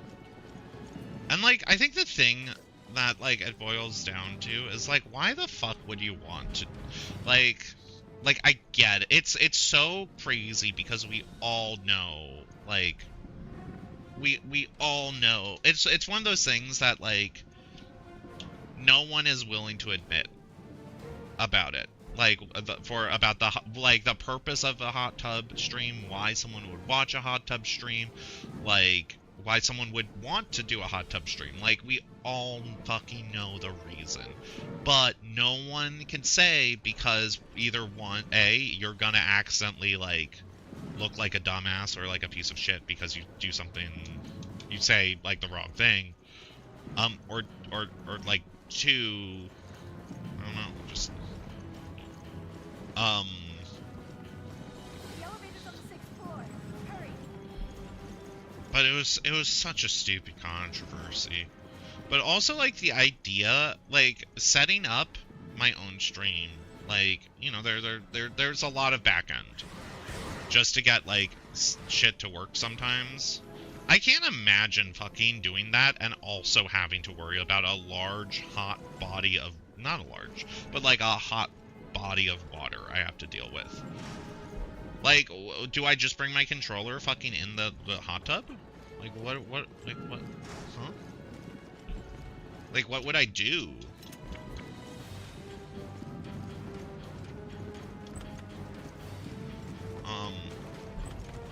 Or, like, even just thinking about it. Like, I don't... Like, if you do a hot tub stream, if you watch hot tub streams, school, don't, like... All for it. No, there's nothing wrong. Ped tub stream, the logistics that would have to go into that are just too much. But also, like, how, like, the idea of, like, having to fucking manage all that too, I guess, I don't know, like, couch co-op PepTube stream, they should unban Second Life is all. Well, yeah, I mean, there are games that are like, wait, Second Life is banned but not like VR chat? That's kind of surprising.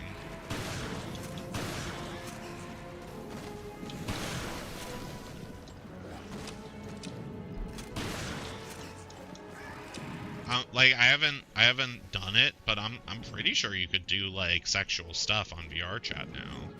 Or, like, you know, install, like, mods and shit.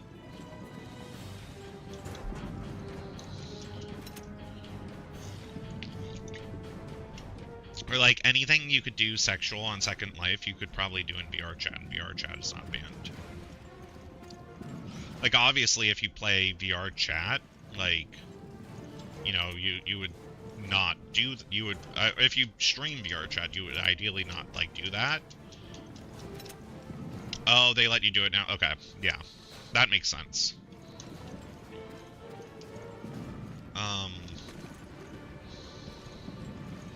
Oh, yeah, but for, like, how do you manage your stream when you do it, like, a hot tub thing? Like, how do you manage your, like, your transitions, your ads, etc.? Like, would like, people would just, like, either they have people there with them to, like, run shit, or We can get through here. Give me a hand. you're rich enough to have someone run it. That's what I'm thinking. For the love of God! This is fun. I legitimately could not skip it. Just YOLO it. Like, imagine having to, like, ban somewhere. You would have to, like, get out of the tub and, like, go to your, wipe off your hands and, like, go to your computer. Little bastards. Hope this holds them. Come on, the elevator's just ahead. I mean, you'd probably have mods. Just ban them from your phone. But then you'd have to have your phone in the tub.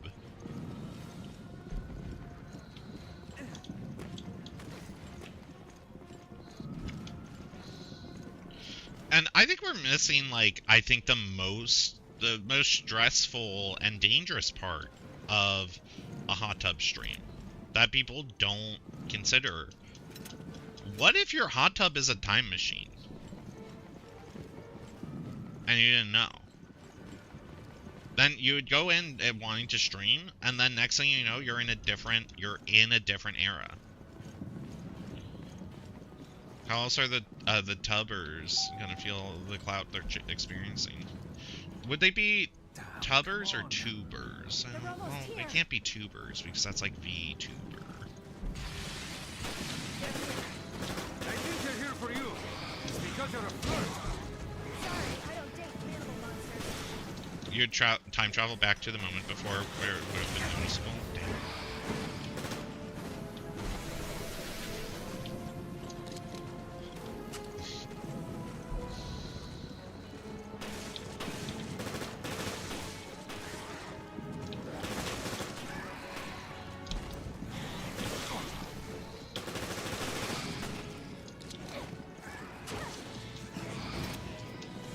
I didn't know how to write it, but went with that because tuber sounds like too many other things. Yeah.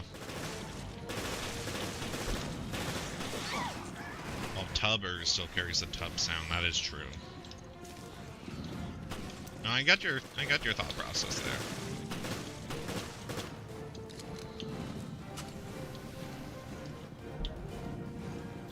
Like a.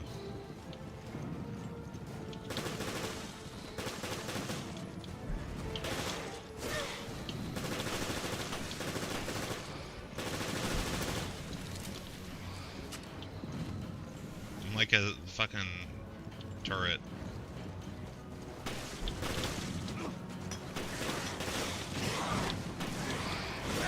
Ow. Scared me.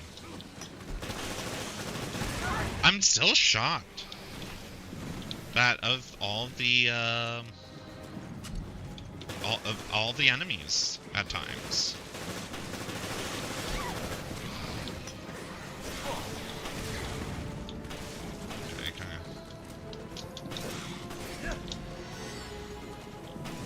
Bathtubs should come with like an IRC. Ooh, door's open.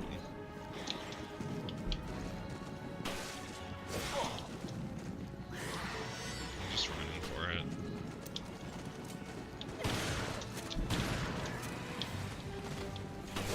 What?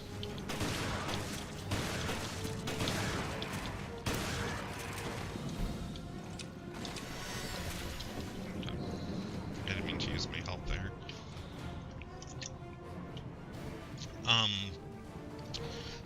What? You know what? What if I got rid of my Discord and I was like, okay guys, you want updates on my stream? Join the IRC. I can't believe Morgan decided to fry the city with the solar energy satellite. That'd be fun. City all over again. Yes. Would the bathtub IRC By tomorrow morning, DJ will be just a name in a history book. would the bathtub IRC only be able to communicate with other bathtub? We did do everything we could, right? No. Well, just don't forget about that lobster dinner you owe me. I am just obsessed with her face. She does not care that she is here. She is just kind of like bored, and she's like she looks like she's gonna look into the camera and like hit a model like facial expression. It's gonna jump down the stairs. Oh.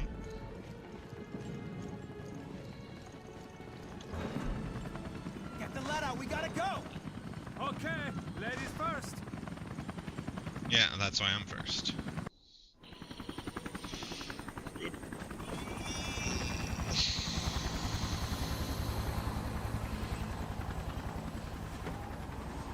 Like AOL's list of chat rooms. Yeah. I got in trouble when I was a kid on AOL. On AOL chat. I was on the AOL Kids chat. They had a dedicated like chat room for like, you know, teens and kids. Which would never happen nowadays because there are no places for like minors to be on the internet.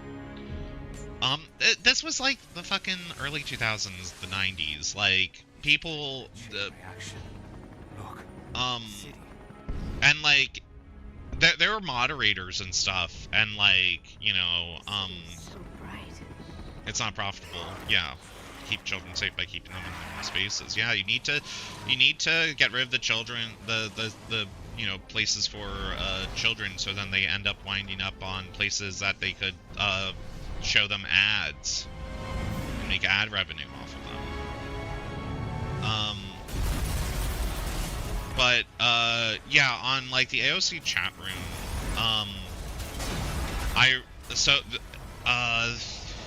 this was middle school, so it'd be like 2002, 2003, maybe 04. But there were like some users who just and like the chat was just like, you know, fucking fast. Think a Twitch chat, you know, with a popular streamer where it's like it's kind of tough to read. They could kind of follow, but it was a lot. And they would not fucking stop talking about Eminem because they're just like they're just people being like, oh my god, Eminem is so hot, he's so cute, like I love his music. And I got really annoyed and I just said fuck Eminem. Also, I didn't spell his name right. I did M-N, like ampersand M, you know, like the candy. And you know, I got kicked. I didn't just get kicked from the chat room, but because this was an official AOL like kids chat room, they sent a fucking email to my parents, to like my mom. They like told my, like, I think my mom and like on my, like one of my siblings that was like, yeah, your son got banned for cursing. And I got in trouble. I got in trouble because of that. Which is like crazy. It's so crazy to think about because like that's like the only time that's ever like happened. Like nowadays it's like that doesn't happen. That you can't, like, you don't really get in trouble like that so easily on the internet. Like when people get in trouble for like the stuff they say in posts, it's usually like someone is vindictive and like doxing them, you know. They were like, yeah, you know, because you're on like this AOL family plan, like we fucking know your parents, you're getting in trouble. Ad's about to start. I'm gonna run it. I'm gonna take like a quick 2 minutes. And I'll be right back.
Just for prosperity's sake. Thank you.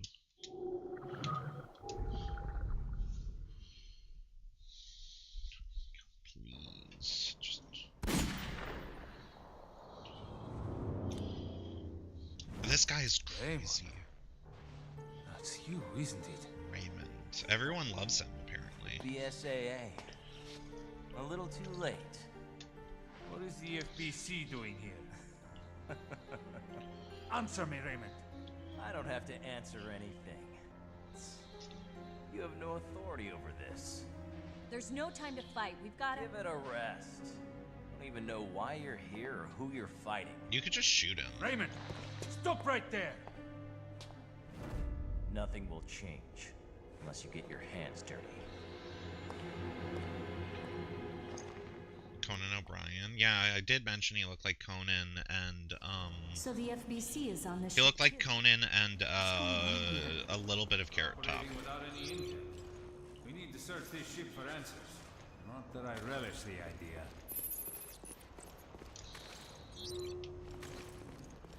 It's crazy that Conan O'Brien is both in Death Stranding 1 and Resident Evil. It would be great if... I would love if Raymond / Conan had Triumph here.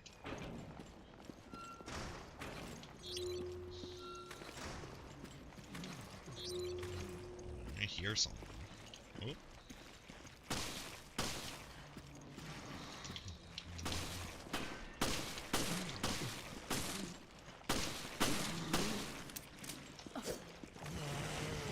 Okay, I gotta scan.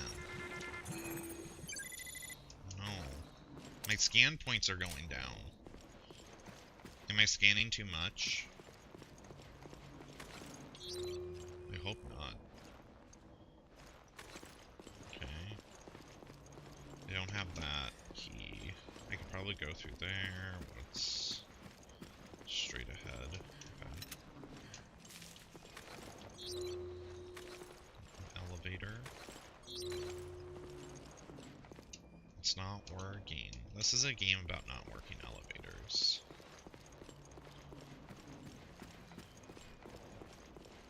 Like I said, if I ever went on another cruise ship and then they had like a door that was like, yeah, you need the anchor, like there's like an anchor symbol on it, I would like, or like a wheel and it had a specialty lock, I would dive. I would jump overboard.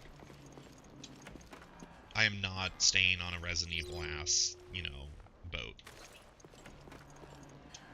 Oh, I got the helm key.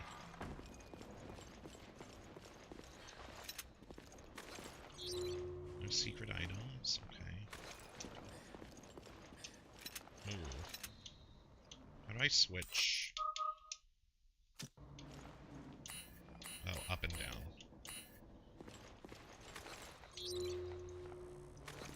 I will say again that this game really technically impressive for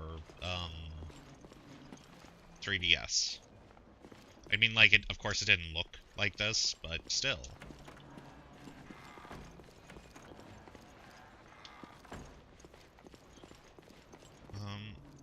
Wait, you know what?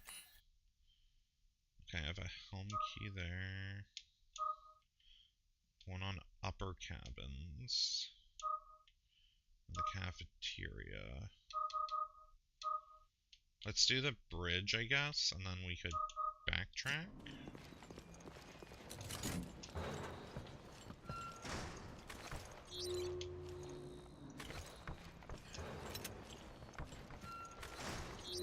Floor. Discarded message. Oh God, please help me. This can't be happening. Don't leave me to die in this hell. I'm trapped here. There's monsters here. Real ones. Everyone's dead or dying. There are no survivors. Shit, we are going to die. Sorry, that's... I'm sorry. That's kind of a... Upper interior map. That is kind of tickling me, just a little bit of this... We should find an emergency communication room if we go through the hall. It's kind of tickling me, this idea of, like, you're dying, and, you're like, shit, I gotta write this down. Picked up crest. But it makes sense, like, you know, your last words or whatever. History of the Queen Zenobia. Ho ho ho. The Paraguas line flagship. George Trevor. I think George Trevor might be... I wouldn't be surprised if that was related to, like, Lisa Trevor. From RE1. Because Resident Evil loves to do that. In their games. They love to just be like, here's a fucking history of a ship, and then it's just like, yeah, it's so and so's cousin. You know, it's like, okay, he's the architect of the mansion. Yeah, Lisa. Okay.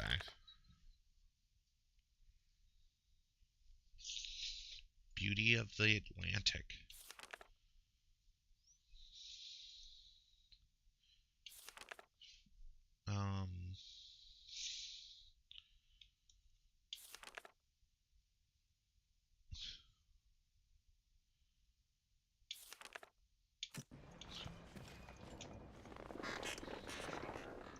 Yo, he's got worms. Does he got shit? Does he have something in there? It looks like very much like a reach in there and grab something. How horrible. It must have been a painful death. Yeah. He ate shotgun shells. Okay. We should go to the emergency communication room. Where is the emergency communication room? Maybe try to contact HQ. I wonder.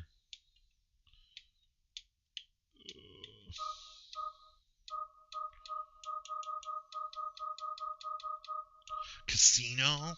Okay, hold on. Okay, they want me to go to the cafeteria again. But I do want to try and make my way to the upper cabins. I'm just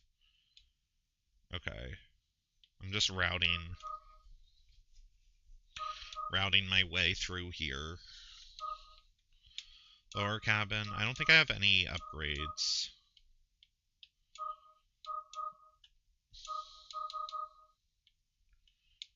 Okay. Let's check. No. Okay. Alright, we got to find Rain. Yeah, where did How you do go? you know him? I used to work with him. Let's leave it at that.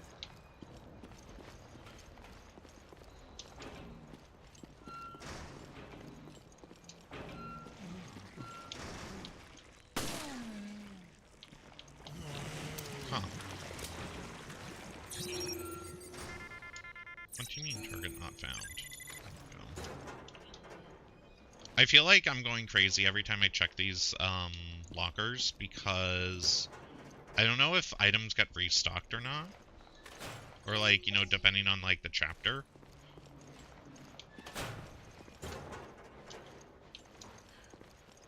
Because some games do that, but I don't think this one does.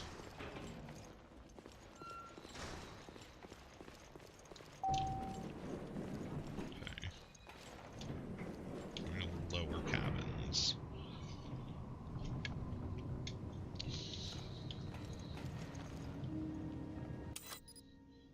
Let me just make sure. Fuck. I'm going to upper cabins.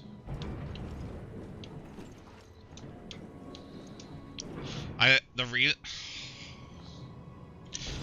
went to lower cabins instead of upper cabins because I was thinking of the Star Trek show Lower Decks. And I was thinking of a way, hey, is there a way to introduce a Star Trek Lower Decks joke? And then I accidentally I got ahead of myself.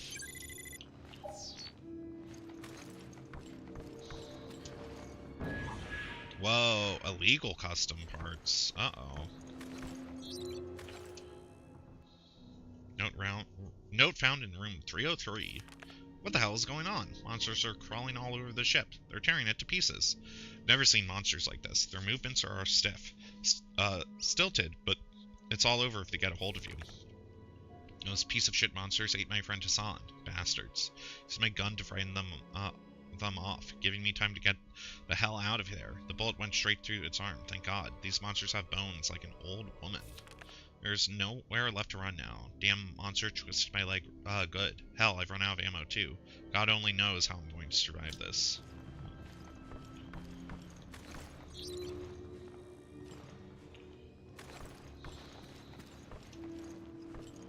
I've only seen a few episodes of Star Trek Lower Decks. I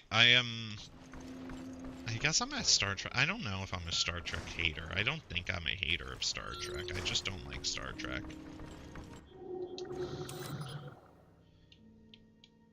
I know that's like sacrilegious to say. I do have a question with...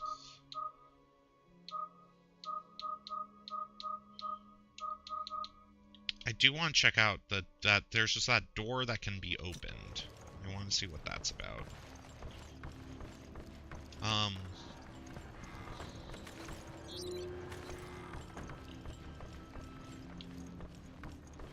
then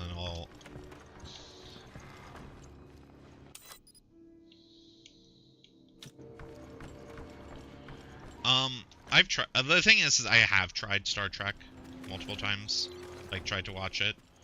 I know, like, every Star Trek is different. There are pros and cons to each Star Trek. I've seen... Oh, yeah. Oh, yeah. Okay, cool. I'm glad I went back here. The Windtan.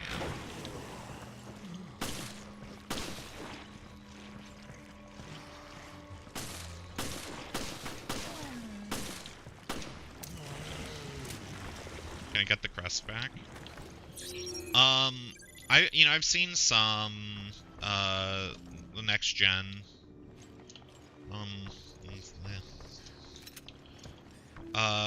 I did watch like a season and a half of Deep Space Nine, and I Deep Space Nine was all right. I know it like the lore and story of Deep Space Nine gets like cooler from what I've heard, because they like really one thing I did like about when I was watching it was how they like kind of drip feed you information about like the overarching story throughout like the season and a half I watched, or like it's a lot of planting seeds for later payoff, which is cool. I never watched the original.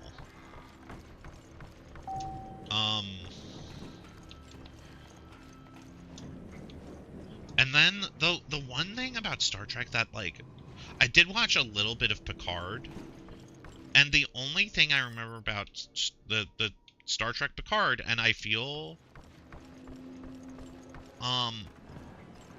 the thing that I'm like going crazy about with Star Trek, was Star Trek Picard? It was whatever the most recent, like Paramount Plus series they did. I swear to God, there's a scene where they're like walking around. Custom parts burst. Oh wait, it's only for...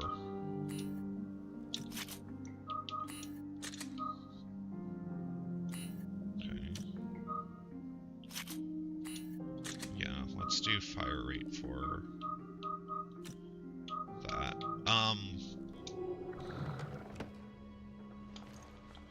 You can't say that because there's Starfleet Academy now.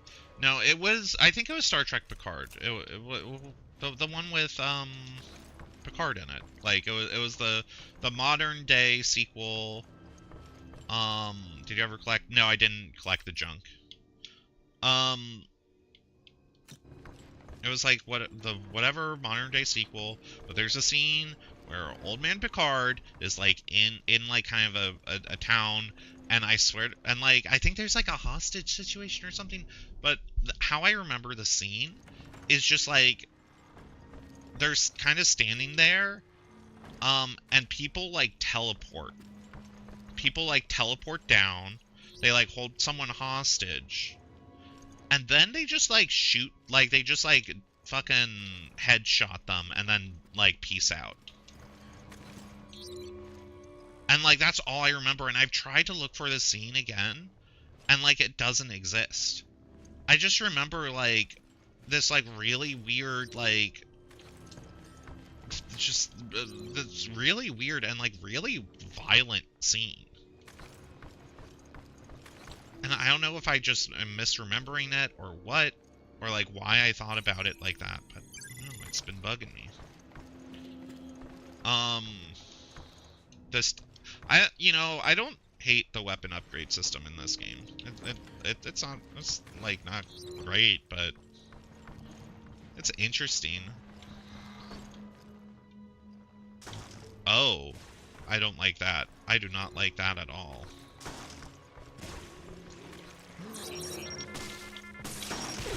Dude, I'm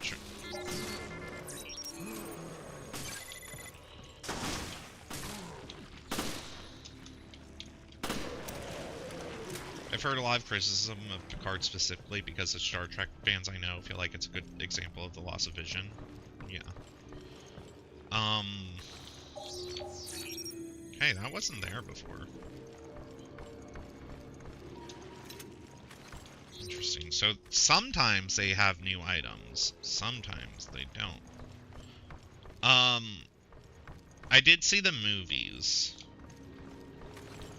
The new Trek movies. They with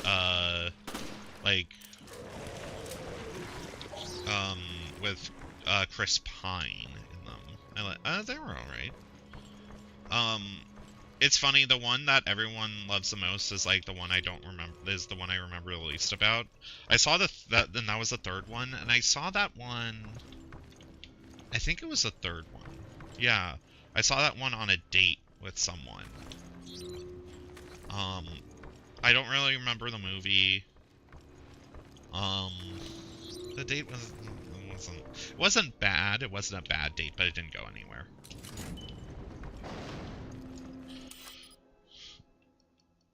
You forgot Chris Pratt and Chris Pine were different guys? Yeah, there's one that's a good one and one that's a bad one. Chris Pine was in the D&D movie and Star Trek. Chris Pratt is Mario. And in the hit movie Mercy, which I haven't seen yet. It's sitting on my hard drive. I don't know when I'm gonna see it.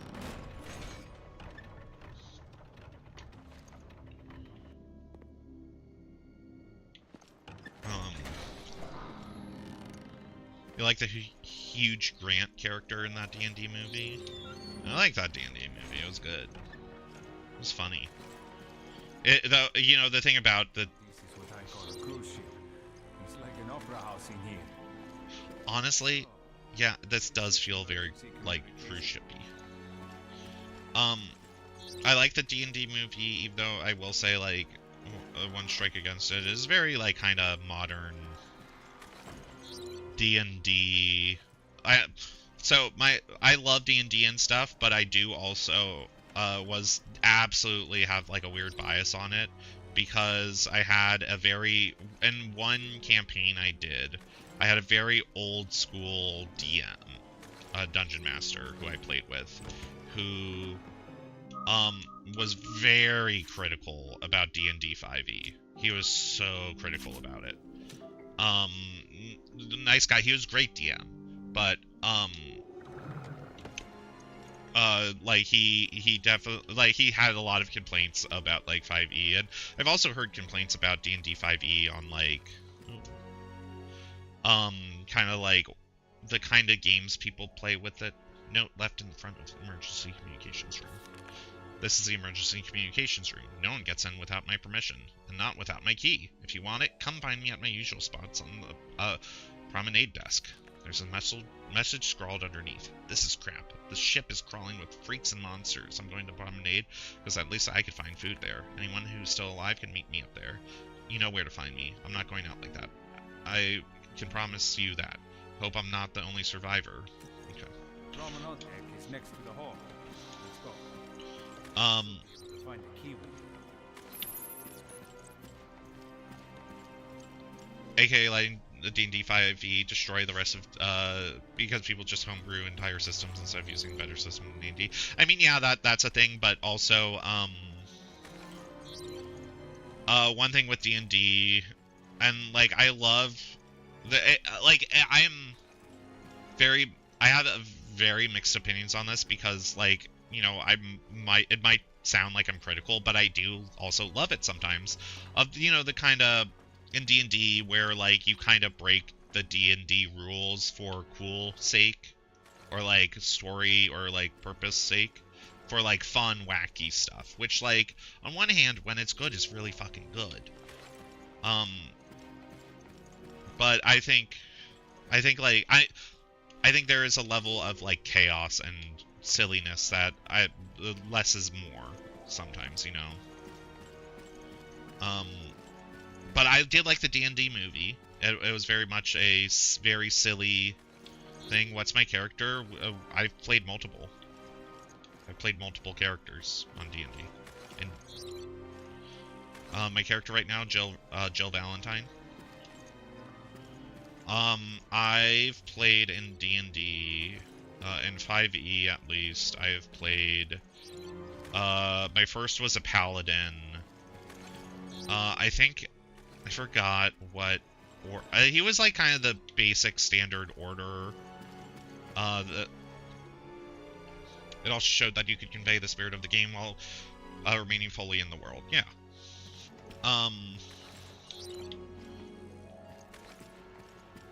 Do you enjoy having to constantly scan? No, I love scanning. I love finding my hidden items. Oh, am I in the... Oh, I have to go down. So D&D 5, it's not working. 5e, I did a paladin. I did like the generic, like, order that you could do as a paladin. It's like the default one that shows up in the player's handbook. I did a bard. I played as a bard in Death of Strahd, or the Strahd. And I beat that. I beat that whole campaign with people. Big accomplishment. Took like a year or two. Really cool. I do like that because, like, that's... Like, no one will admit it, but, like... Curse of Strahd, thank you. Beating an entire fucking... What are you? Beating an entire fucking D&D, like, campaign or story is fucking hard. Not because of... I mean, for, like, a lot of reasons. Where am I? Okay, I'm just gonna go in here and explore. What do you do, aerial strike the Baba Yaga? No. Actually, I think we did kill him with magic.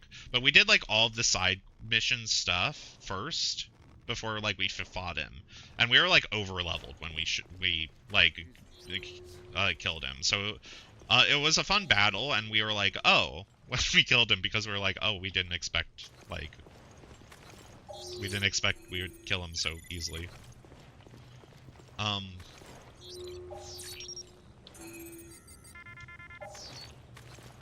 I feel like I shouldn't scan this stuff yet. I'm gonna save this. I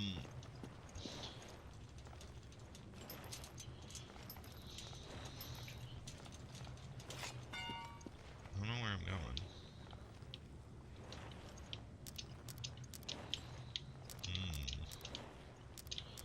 It's a mix of a slide puzzle, but it's also not.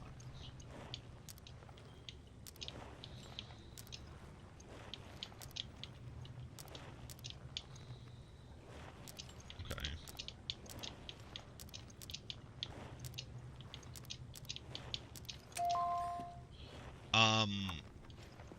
Oh, the fucking thing about a D&D, goddamn D&D campaign is, the hardest thing about D&D isn't playing the game or learning the rules or anything. It is finding people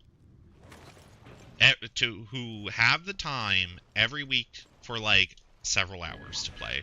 Hell yes, I got a sniper. I'm very excited. But so like having the same or like enough people to play an entire campaign over 2 years is really fucking hard, and being able to do that, wow. March 25th. There were some kind of barnacles sticking to the bottom of the pool. Don't know where they came from. Please take care of them.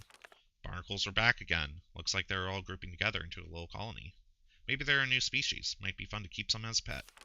Looks like the pipe that distributes the water was damaged. It was fixed, but there's a chance there's some contamination on this end. Guy in charge of security wasn't very happy. Maybe it has something to do with that new species of barnacle. Yikes. There's no new species of barnacle. That's for sure.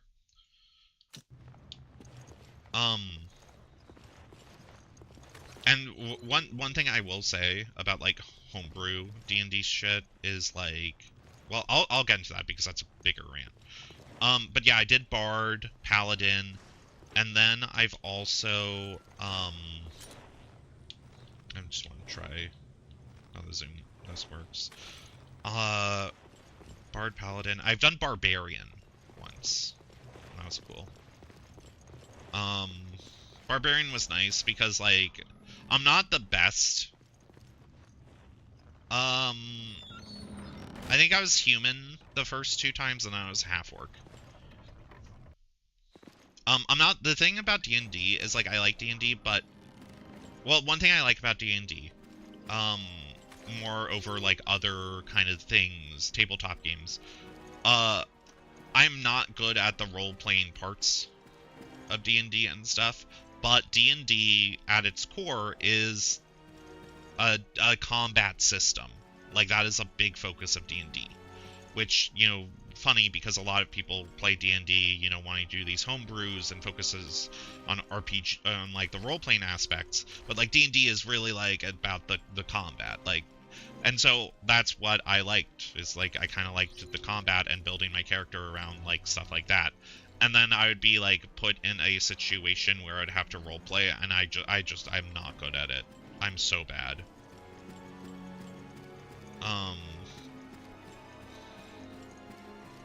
Like whenever I play D&D, I am not a guy who talks. If you want to do real life scheming, you should play the Leverage. The thing is like there's like, yeah, there are people who go, you know, oh, if you want to play, you know, and then this is very valid, like if you want to play a good tabletop game for like role playing and stuff, you should play, and then like people list like 200, and this is just me as an outsider who isn't really connected in like knowledgeable in the tabletop space, like people will be like, oh yeah, you want a good one, you should play Blorbus, and I'm like, what the fuck is Blorbus? And then like someone else will be like, no, you don't want Blorbus for this one, you want to play Top Gun, or like that Top Gun's a movie, you want to play Toppa. And I'm like, what, like, I don't know. Leverage is a TV show that just works well as a tabletop role-playing game. Oh, that's cool. And like, there's so many tabletop games to do. The clock's as high as the ceiling. There's so many like tabletop systems to do like the one thing people want to do. And some are easier than others, some are, well, a lot of them are actually, like, easier to learn than D&D, and, like, require less, like, rules and stuff to remember.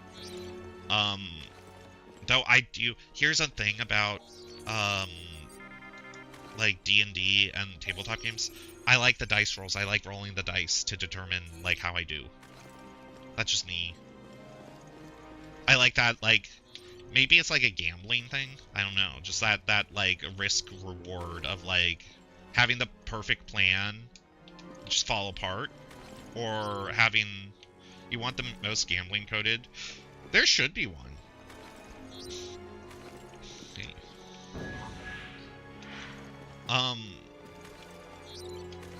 But I should go into my opinion about homebrew D&D stuff.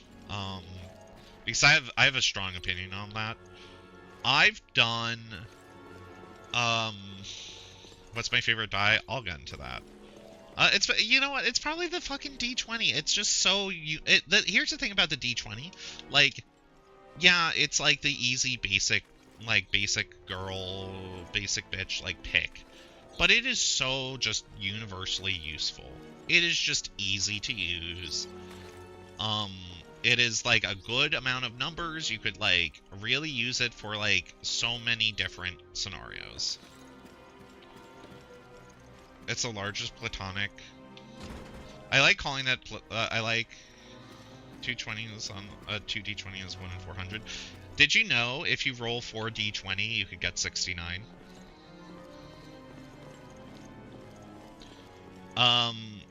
So yeah, here's my thing about homebrew, and what I got a weapon part I want to check out.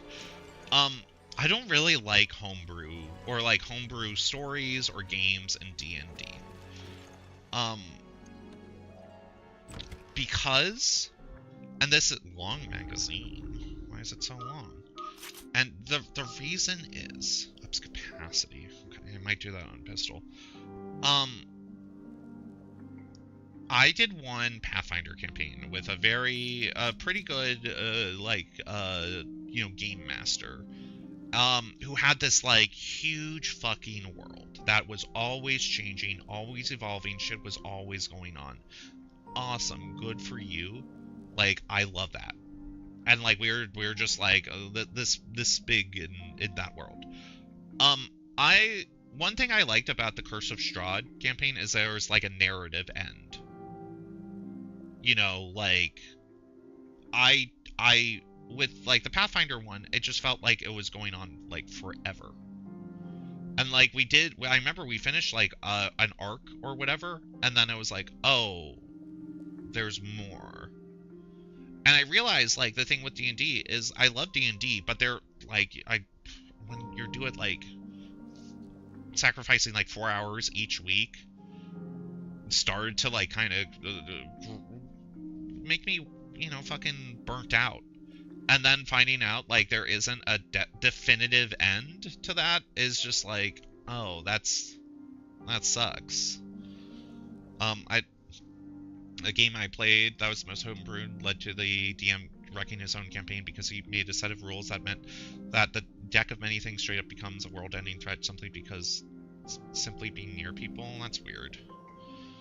I have so many. You know what? I think I should do the long magazine for the. Oh, it's only one? Okay, hold on. 12 or. Thinking of an ultimate point of a campaign is tough. Narrative event? Yeah, like. I've got Riv firing rate for 2 extra.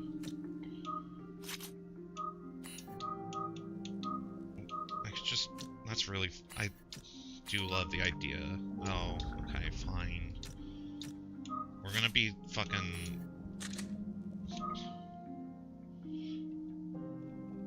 I don't think homebrews need to go on forever. Running Ghosts of Salt Marsh made me realize shorter campaigns are the way to go. Yeah, because they're less of a commitment.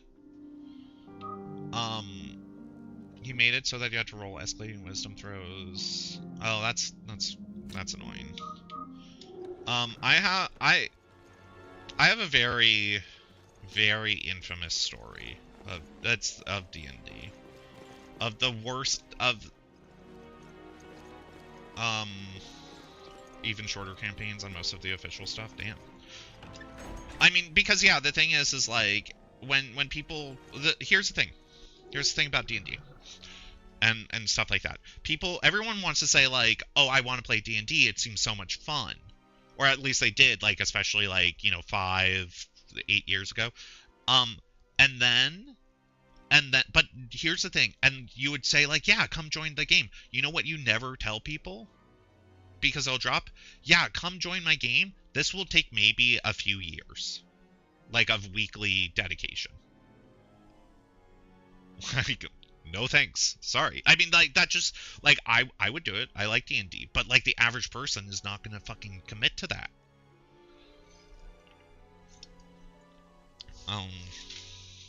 Everyone's like, don't try to emulate the people on Critical Role. They never think about the element of not making... Yeah, like, you just don't make your campaign that long.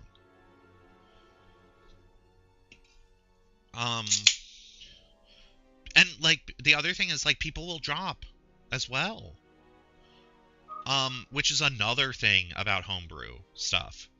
In one campaign I did, this is the trademarked the worst D&D campaign I've ever played. It works for them because, yeah, it's a job, they're a company, they're paid for it, yeah.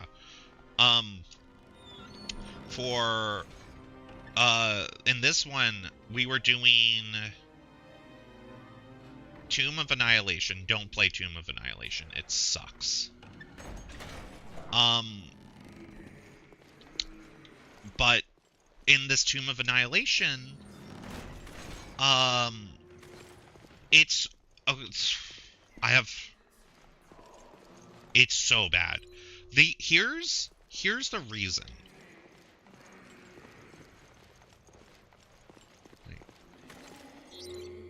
Oh, I thought it sounded like a cult. Here's the thing about Tomb of Annihilation. This is why I played Tomb of Annihilation. So this is like 10 years ago at this point. I was on a Discord server. People were like, you know, it was a big server, and some people were doing sign-ups for a D&D campaign. I said yes. And this is how I met this one DM who was very, you know, like, kind of pro old-school D&D. And we were talking about doing, like, the different campaigns. And we settled on Tomb of Annihilation for the sole purpose that one player had done, like, every other campaign and was, like, kind of pushing to do a campaign that no one else had played. Or that he didn't play. And the ones were, like, something that was, like, super complicated in Tomb of Annihilation. He did a lot of them, or something. So we ended up doing Tomb of Annihilation, which was an awful choice. It is a bad campaign. It is really tough. It is stupidly tough. It is tough for the purpose of, like... He probably started a lot of them. Well, here's the thing. He didn't fucking finish it. We didn't finish that campaign. I think he either left or we had to kick him out. This is... Also, if you're doing D&D, like, really get a vibe check before you commit. Like, it's okay. It's okay to play with, like, people you don't know. I think it's a good way to, like, network and meet people, but, like, really get a vibe check before you fucking do it. Is that Bucky Barnes? No, it is, John Revelations of Resident Evil Revelations fame. I think I have to pause to talk about... I have to actually pause to talk about this D&D campaign. Because it was a nightmare. It was absolutely a nightmare. A lot of people left. There were fights. There were arguments. There was, like, yelling. There was a lot of drama. It took, like, a year and a half of my life, it felt like. No, this was all online. But, yeah, so, Tomb of Annihilation, first of all, I would never do D&D with strangers. How you'll have to balance the dynamics with people. I do. Yeah, no, I mean, that's the thing. I'm mixed on it because I think on one end, it's a cool way to maybe meet new people, but on the other end, it could backfire. And it backfired spectacularly for me. So it was a lot of new players, except this one guy. I forgot his name by this point. Who is the reason we did Tomb of Annihilation. And Tomb of Annihilation, if you do not know, is,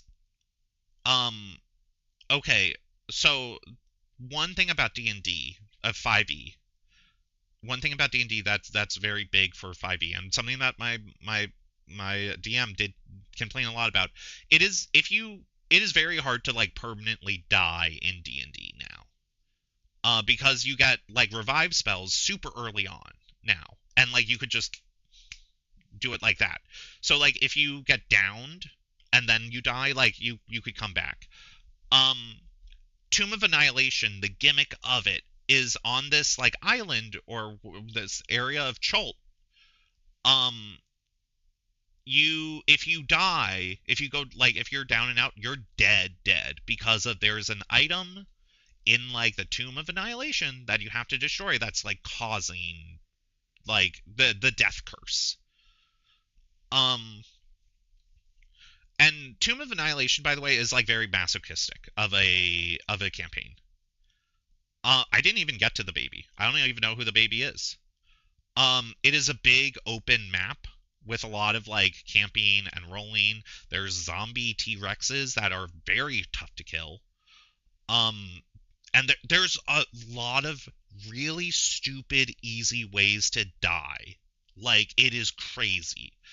And it is a bad campaign because like D&D 5e is built around the idea, and this is the popular thing about D&D now, of you have a character, you make a character. This is your character, this is their story. And like with the idea that they go through this whole story. The DM from earlier in the second session, double. Oh my god, that's tough. But the thing is that, oh, so an NPC could revivify you? Well, I wish we could use revivify, but the thing about D&D now is like, and versus old D&D, you would like make characters, but you would die a lot. Your characters would die. They wouldn't live long. Like, that was the idea, is that your characters were usually disposable.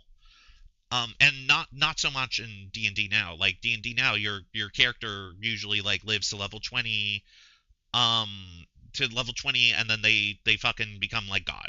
Like that's what happens. That's a big appeal of modern D&D. So 5e is really based off that idea to like help keep your character, like give you trouble, but like keep you alive.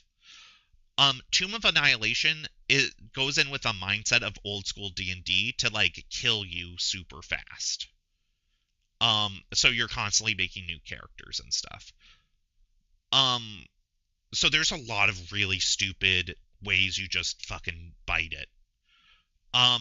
One thing I remember is like, as you leave town on your thing in the beginning, someone comes up to you and is like, hey, could you get this item for me? Like, could you go to these caves and get this item for me? It's like a family heirloom. We had a cleric. Okay, so our party dynamics were fucked from the beginning. We did not have like a dedicated healer because our dedicated healer died in like session 2.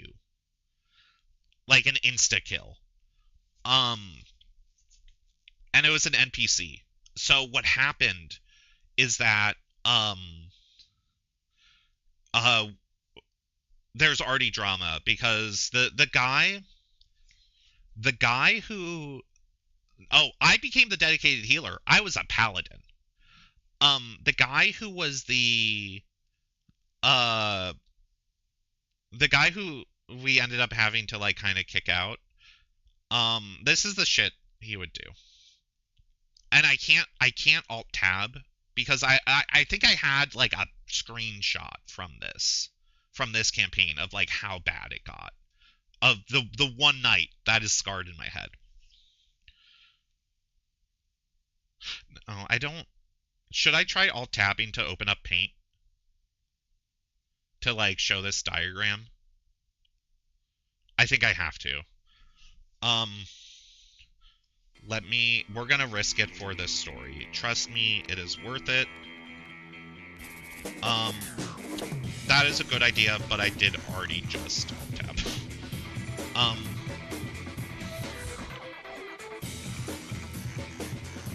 I know I have this picture saved. This hard drive is old.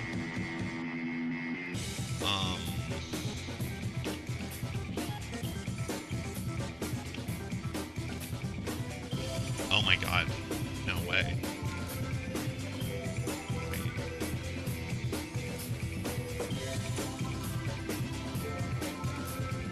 Oh, wow. Okay.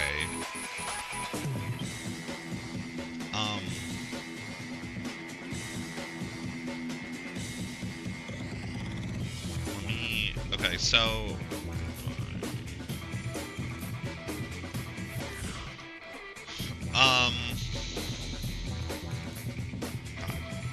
how do I'm trying to think, like, how do I do it?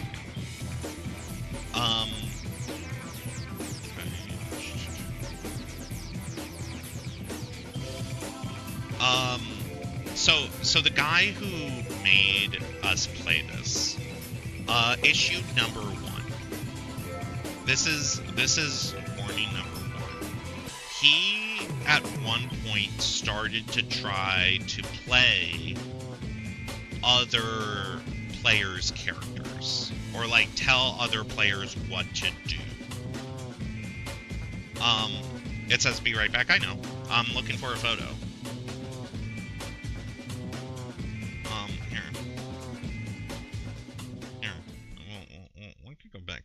So he was trying to tell people how to play. I found it. No fucking way. Okay.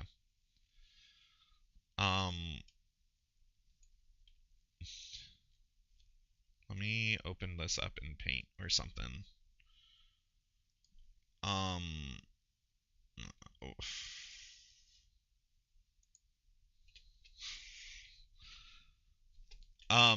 So yeah, he was trying to... Okay, I didn't... the first thing, he was trying to play, like, there was a new player, who hadn't played D&D before.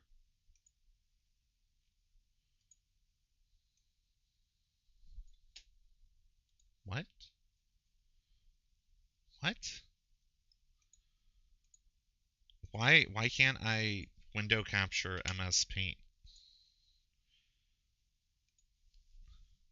That's so weird.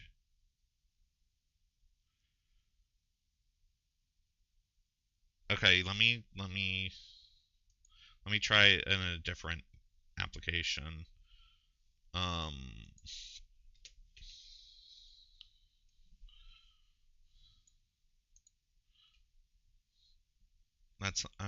Okay, cool. This one let's try this.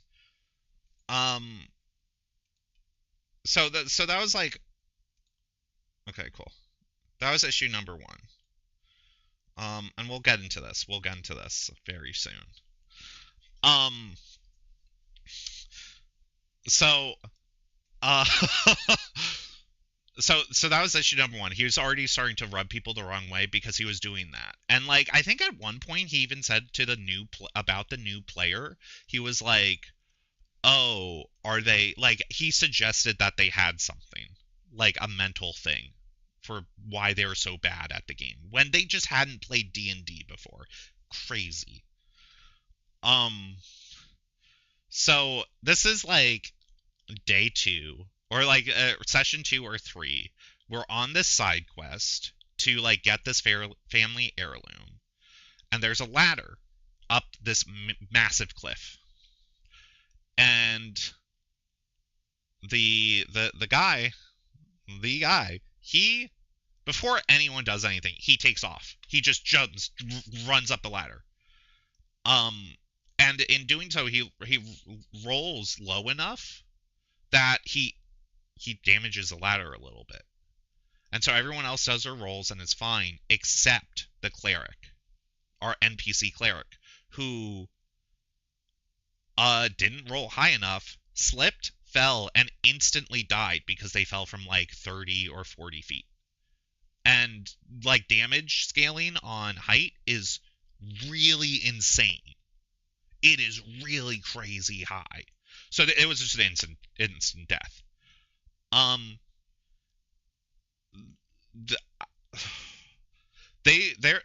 The amount of hatred this person had, and like bitterness and resentment the rest of the party had about this player, was crazy. There was one point where we go into like a spider's den or like a spider's nest, and like he just jumped in, and then like me and someone else were like, should we help him? Like, I don't know. Like, should we? So, I'm gonna talk about this image now. This is the worst session of D&D I've ever placed. Let me explain what's happening here, first of all. So this fire, to explain how bad things got here, this fire was literally a talking stick. It was so bad, the DM had to introduce a talking stick for our voice chat. So to force us to take turns talking. So we are on the side of a cliff, really high up. We're still trying to get the stupid fucking heirloom. By the way, the heirloom was like bullshit anyway. Like it was a waste of time. And turns out that entire like side quest, didn't give us like anything useful. And like also is a higher level than we should have. I'm gonna get into what happened. So we're on the side of this cliff, and we get to here. This is like a plateau of some kind. And we're all there. And there's this cave, that represented by 1, where enemies start to come out. They start to like kind of funnel out. And so we all do our rolls.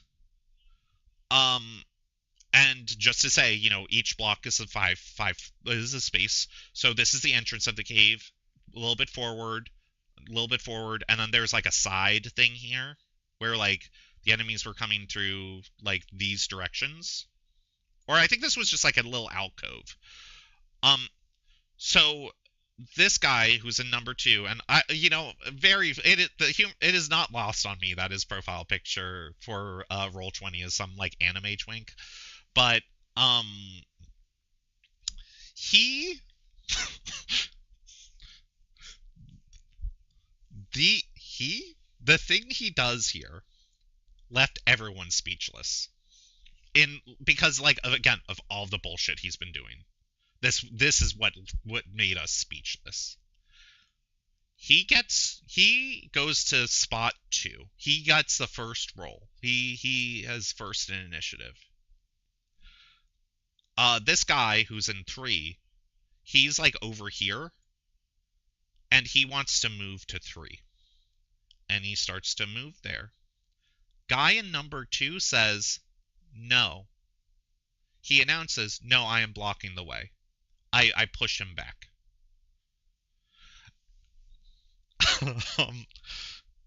And we're all like, what? Like, what are you talking about? Because this is mid-combat. And he is saying, he starts declaring his character he and his character want to block the path to not allow anyone in the party to pass. Which no one knew how to like fucking handle. And which again is why we busted out the fucking, you know, the talking stick. So we go back and forth about this. Of what the fuck is he doing? And he is standing his ground. He is like, no.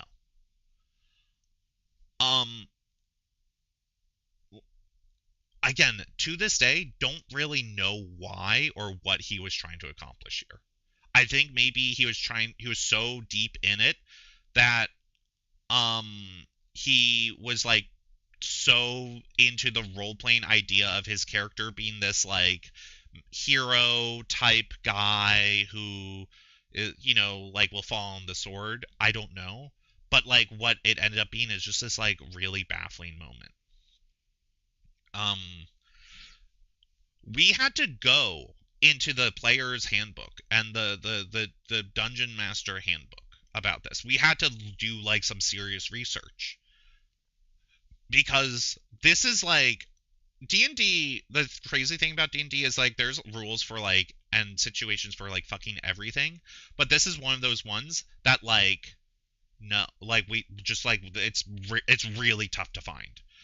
And my just to say my DM, who is like very old school D&D, well, my DM did handle it, but my DM was new to 5e. Like he's had like decades of experience with like older systems and stuff.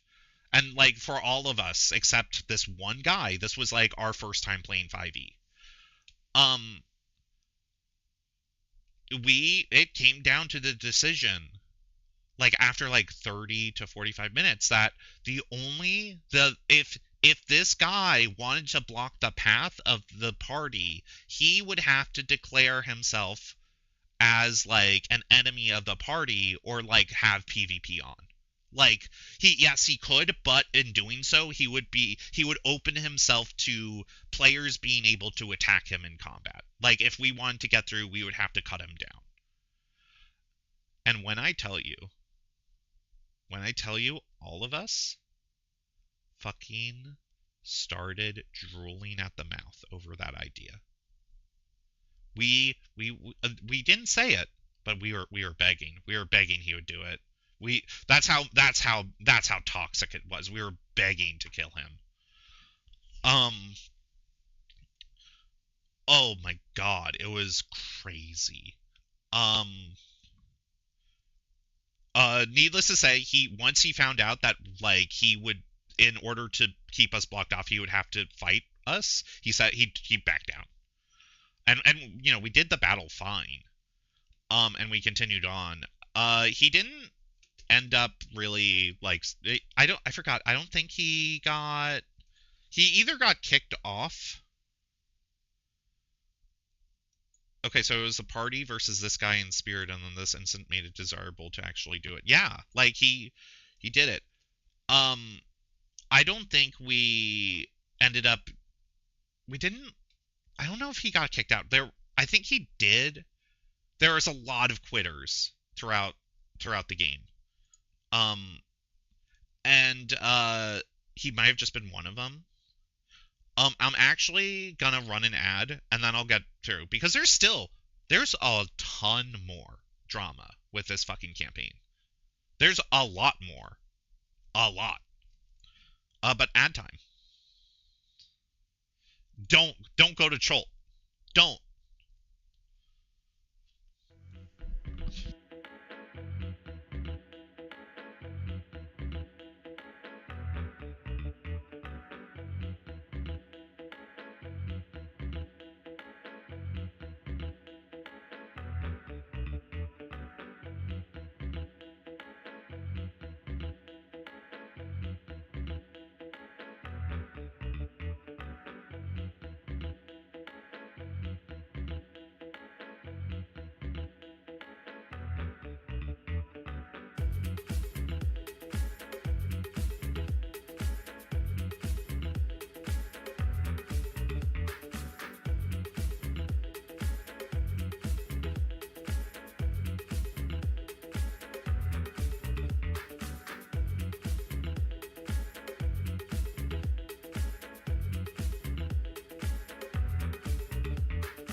Hey, I returned. Sorry, I just failed my stealth check to the bathroom. I was caught up by people who want to talk. Oh yeah, I wasn't even playing the game. I was talking about this fucking story. I did message my DM.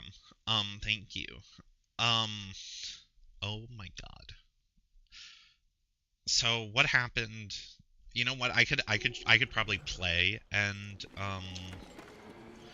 talk to, but things that I'm trying to think what other things happened in this campaign. So of the starting party there was 4 or 5 of us, I was the only player who made it to the end. We didn't finish. No, all these people were new to me. Which like very funny, but at the end, we lost. We technically lost the campaign. And it's not because we, you know, all died or anything. It was just like we didn't have enough players who were like alive at that time. Like it wasn't like a team, like total team wipe or anything. It was just like, no, it was just like me and one other person. It was just like, it was just impossible. It was just like we were like deep at the end, and we had like 2 people who were like just basically dying.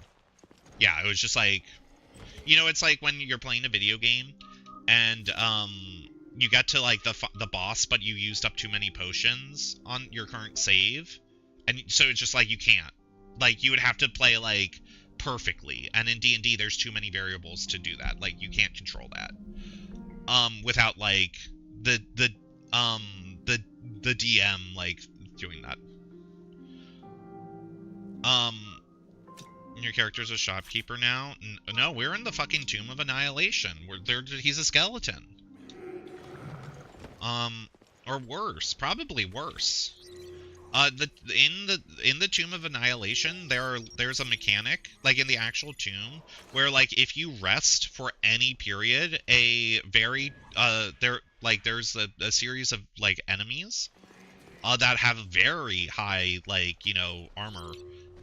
They will like auto target you and just like go after you, or like just spawn near you. Because there's like hidden like hallways behind the walls that they could travel.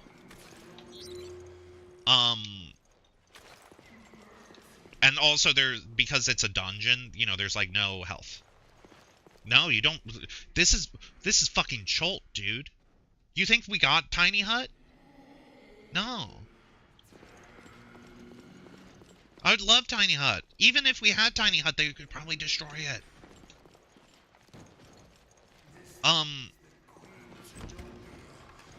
In the Tomb of Annihilation, there's one room that just a black hole like type like thing opens and can just instantly kill you.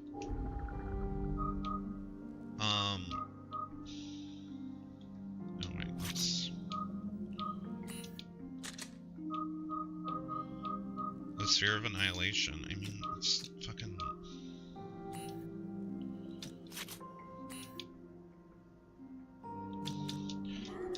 So things that happened, and this is kind of why I'm like really annoyed with like people who do homebrew and really like focus their character, like start weaving their characters into main story stuff, is because of this campaign, and ironically another campaign with like some of the same players that I was in, with a different DM for like Pathfinder. There's one player who joined us mid game, and they worked behind the scenes with the DM to have like this cool story relevant to the plot, and like also like a faction of like snake people, and they were gonna do a big reveal later on, and they like really worked on this, and then the guy just like left, like he just ghosted, like 2 months in. He just lost interest, and he didn't even like say like, hey, I'm gonna leave. He just did that. Guy was I already had bad vibes from the guy from the start, and so like everything that he did, I was like not shocked at. Around that time, another player from the beginning did leave too, because that's a whole different, like, kind of personal, weird. There's a weird thing going on between me and another player behind the scenes that got kind of toxic towards the end. But he became like friends with this other guy. They and in the Pathfinder game with like a different group, the snake guy, he did the same shit. He worked with the game master to like do this huge like ending of a chapter where his character and and with this other guy's like character was going to betray the party and become evil. And it was this huge thing that they worked on, and it was this big show. And then they just left. Like they said, and that's all. That's all, folks. And like they left. I remember talking to the DM about it, that he was just like both DMs were like, what the fuck was that? Like, why did they do that? Like, why did they literally like set all this up for, just to leave? And like it's such a dick move. It's such a stupid dick move. I feel like doing main quest story integration should be with all the characters. Yeah, at all the points, keep it sensible. Because here's the truth with D&D, and this is why I don't like fucking homebrew stuff, because people start weaving their characters. If you make a fucking plot that revolves around these main characters, there's a growing percentage that it's gonna fall apart because that person isn't there in 6 months. It's cool to do that setup, but like that is based on the idea that they will be there, and you can't do that. And I saw it happen in real time twice, and it sucks. It sucks for the players, and it sucks for the DM. It's disappointing to like work on this like really cool twist to surprise people, and then the person who like is the core of the twist is like loses interests. Why did you? What? I don't know. Ooh, shotgun ammo case.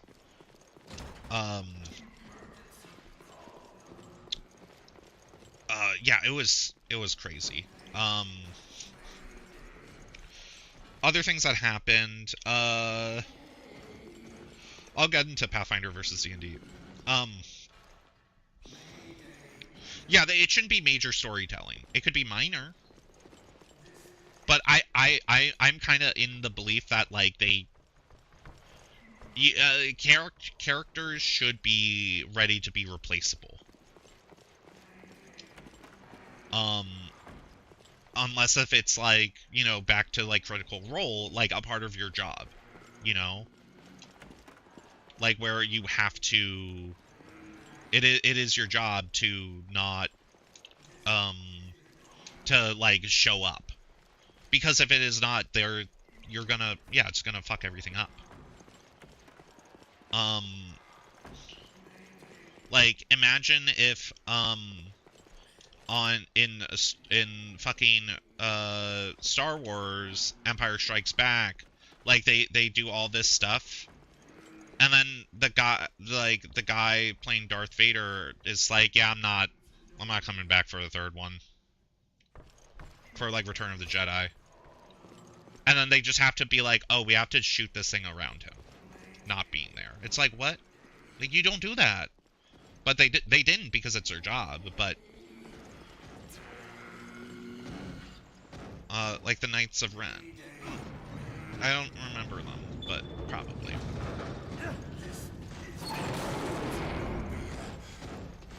Are there people shooting? Emergency call number.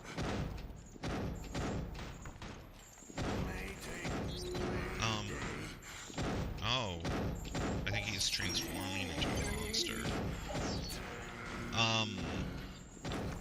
Exactly, damn.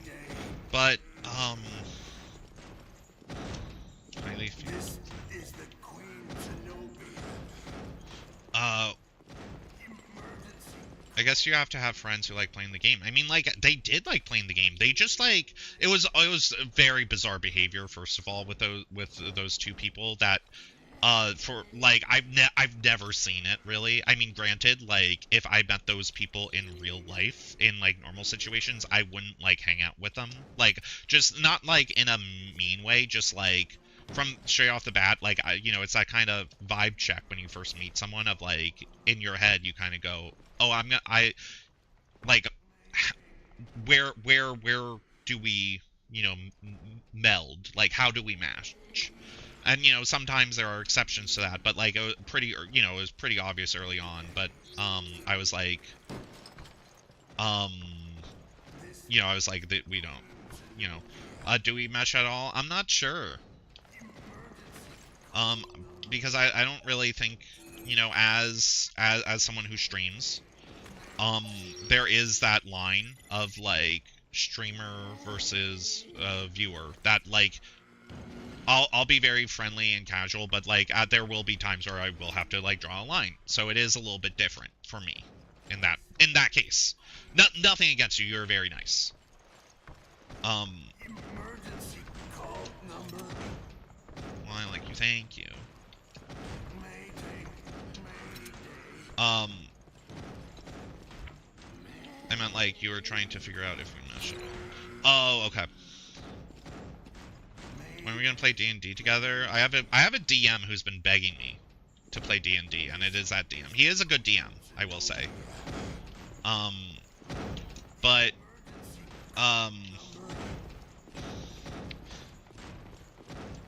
yeah, so what other things happened? The amount of, like, bad rolls that happened to me in that campaign was crazy. I remember once I walked into a room right outside the Tomb of Annihilation, and then a goblin or, like, an enemy showed up, or, like, something happened where a pot fell on me, I failed the roll, and that pot was filled with fucking corrosive acid, and I lost all of my armor. Just cause.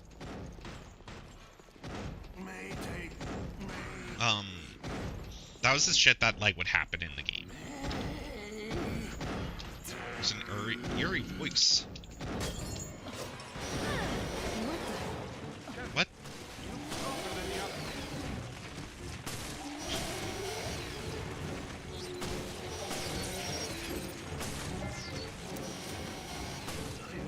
Oh. Oh no.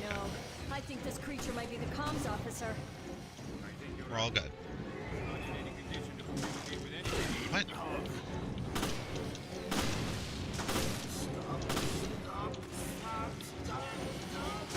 New armor takes, like, fucking forever. Well, it's not just, like, new armor takes, like, time to do shit. It's, here's the truth. You're not gonna find, how did I clip out of bounds? I'm just that kind of girl. That's Jill. Here's the thing about new armor for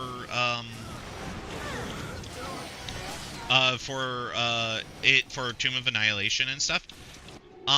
In Tomb of Annihilation, you can't get new supplies. You know why? Because you're in the middle of the fucking jungle that's trying to kill you. If there is armor in Tomb of Annihilation that you found in the jungle, it is probably cursed, or you're gonna put it on and spikes are gonna, like, shoot through you. That's just how that it's not like I'm not being, like, dramatic or anything. That's just, like, how that campaign is written. No, I've done a few, like, one-shots, which people really liked my one-shots, because we one thing we did that was really fun was during our like, free time, we would all take kind of turns learning how to DM and stuff by, like, doing, like, side stories or, like, whatever, where we would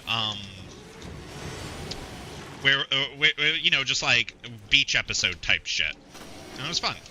Why? Okay.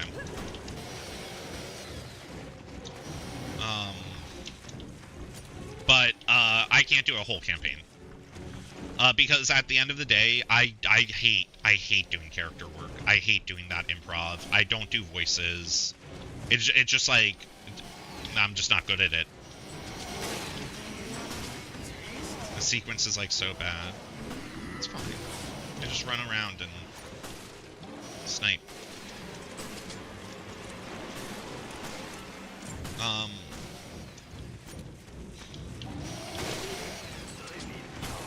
Okay, sorry for saying you should do auto.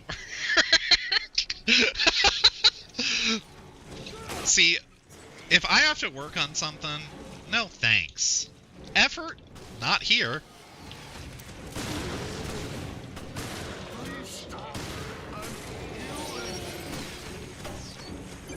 He asked me to please stop. Maybe I should. I keep hearing like a chainsaw. Does he have a chainsaw? He does. Why does... That's kind of weird. I don't... That doesn't really make sense to me.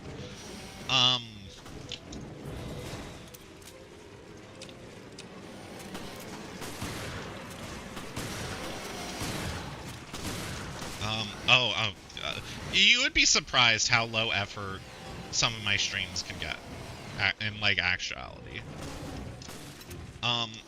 The thing about my streams is if my stream looks high effort, it means I put low effort into it. If my streams look low effort, it means I put high effort into it. Well, they love chainsaws after 4. Back to the D&D stuff. God, there is a lot of bad shit. Yeah, we had probably like a total of 8 players throughout the game. We started with 5, and we ended with 2. There's one guy, I'm not gonna name drop him. I do want to. That, he wasn't as bad as the guy who got kicked. But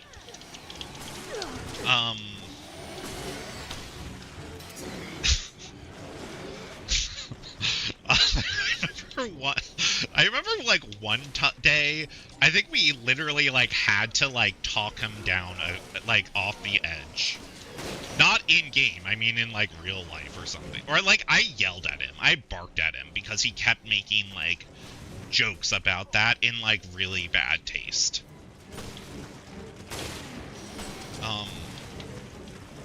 Or I don't know, it was he was doing something that like was just like, it was just so bad. This was a different guy. This wasn't the same guy. Which is the incredible thing. Like, that was a remarkable thing about this campaign, is if you think it never stopped being an issue.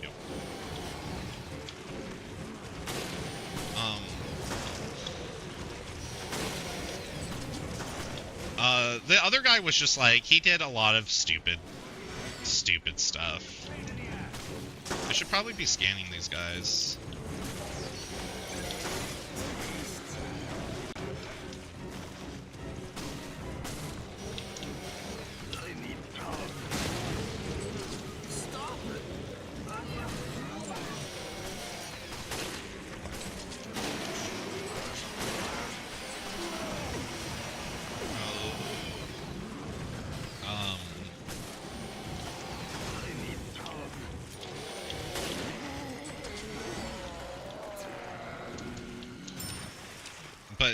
Yeah, that whole fucking campaign, like, really did a number on, like, homebrew stuff. Is that the key to the emergency communication room? And I don't know, like, the thing that, like, always bugged me about it is, like, at the end of the day, we didn't fucking beat it. We didn't even, like, die. We just got to a point where we could not progress, and that, like, bugged the shit out of me. Because, like, of just, like, leaving things unfinished kind of stuff.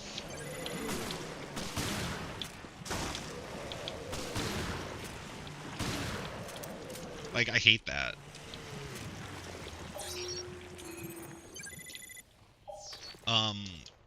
Because, like, if I commit to something, I try my best to, like, finish it. And, like, it was kind of crazy the amount of, like, people who just didn't. I don't even know what I got. What did I get? I got a key? Helm key, maybe? No, life buoy. That was a tough-ass battle.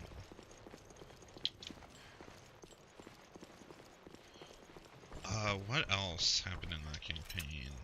There's a lot of stupid side quests that we tried to do, and it was all for naught.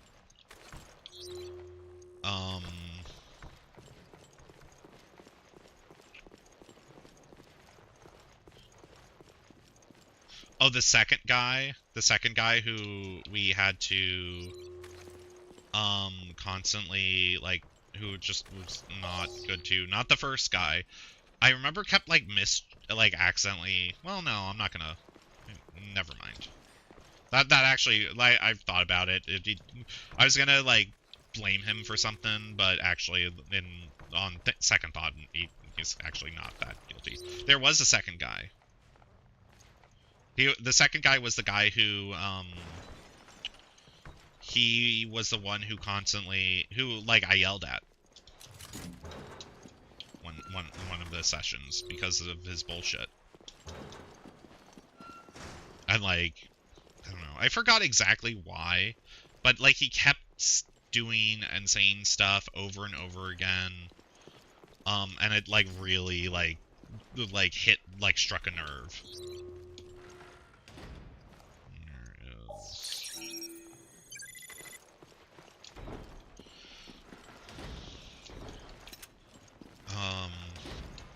God, what else? I know there's so many more stories from that. It's not working. It must be locked down. Oh, cool.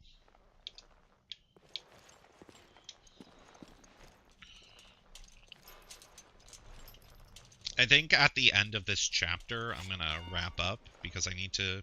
Oh, yeah, you did ask about Pathfinder versus,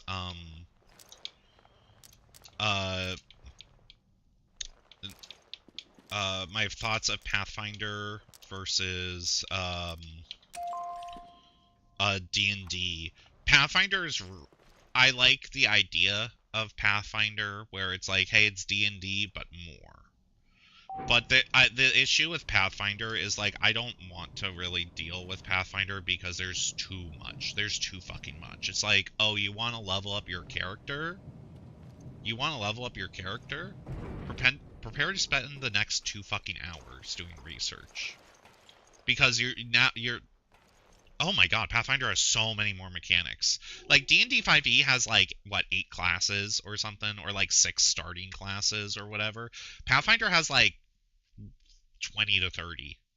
And they all play differently. And they all have different mechanics, rules. Also, there's, like, a bajillion perks of Pathfinder. Yeah, you have to, like, plan their career path. Like, yeah, you can't... That's the thing. Pathfinder doesn't really do, Oh, I could go up.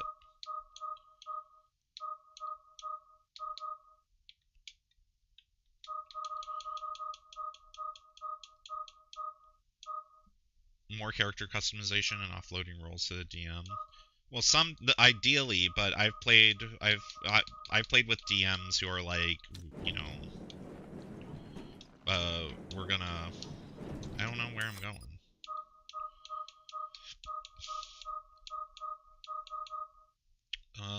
Should I go to the bridge or the deck?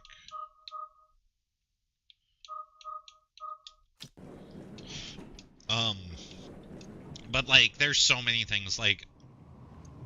so it's like, oh, they have a gunslinger. That's cool. Like, you could dual-wield guns. But, like... There's so many rules for, like, a gun in Pathfinder, and so many perks to optimize reloading or whatever, and... Do you like the setting of Pathfinder that's in the books? Can't say. Is that just ammo? I didn't read the books. For Pathfinder... Oh, yeah, for Pathfinder, important to note, I did not, the most time I've spent in Pathfinder was an original campaign, or, like, a original, like, homebrew. I don't know about, anything about, like, the normal Pathfinder world. The most I've spent in the only, like, official Pathfinder stuff I did was I did a, I did like a one-off campaign that was kind of cool. I liked it. It was neat. It was a horror campaign. It's kind of stupid, but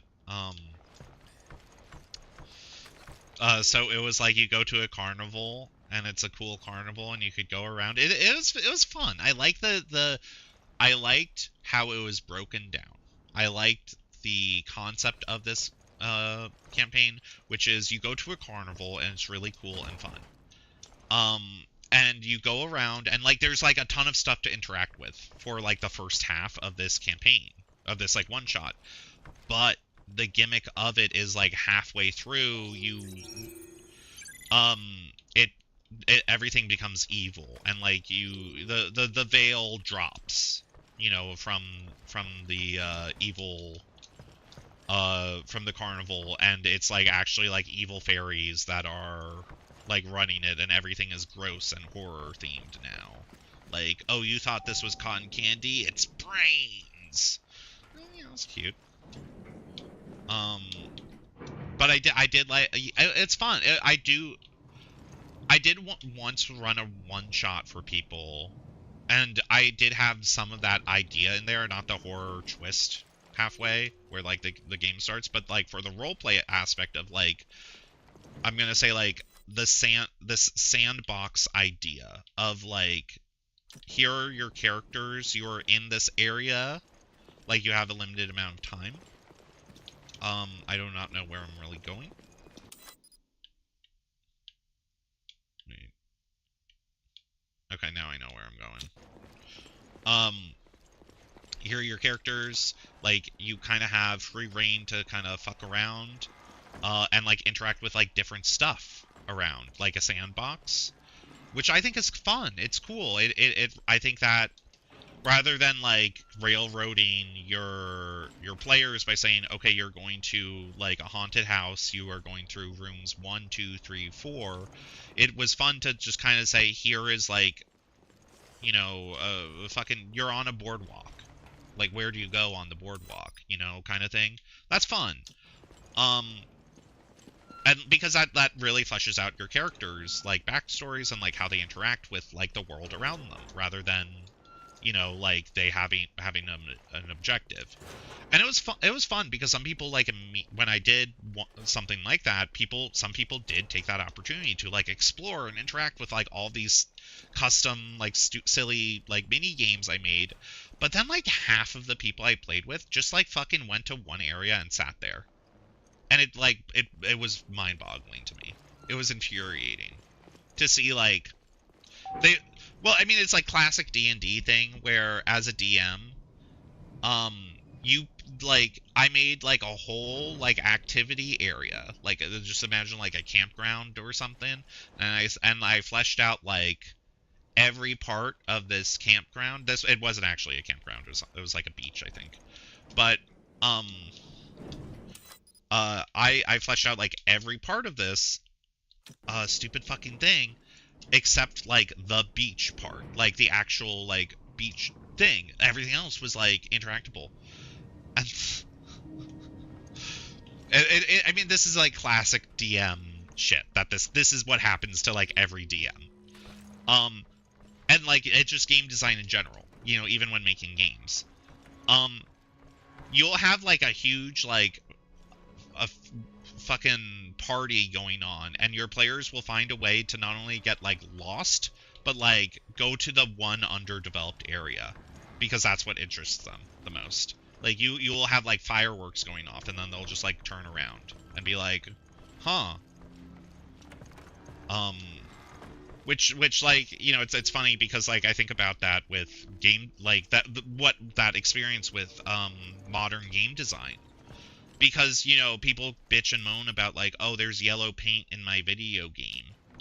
But, like, you don't have it. Like, honest to God, if you got rid of some yellow paint in games, people will, like, bitch and moan that they couldn't figure out, like, a puzzle or where to go or something. Like, how was I supposed to figure that out? Like, that, the amount of times that happens it's really hard to find that, yeah, guidance and directions in, like, a video game. Like, there are people who are very anti that.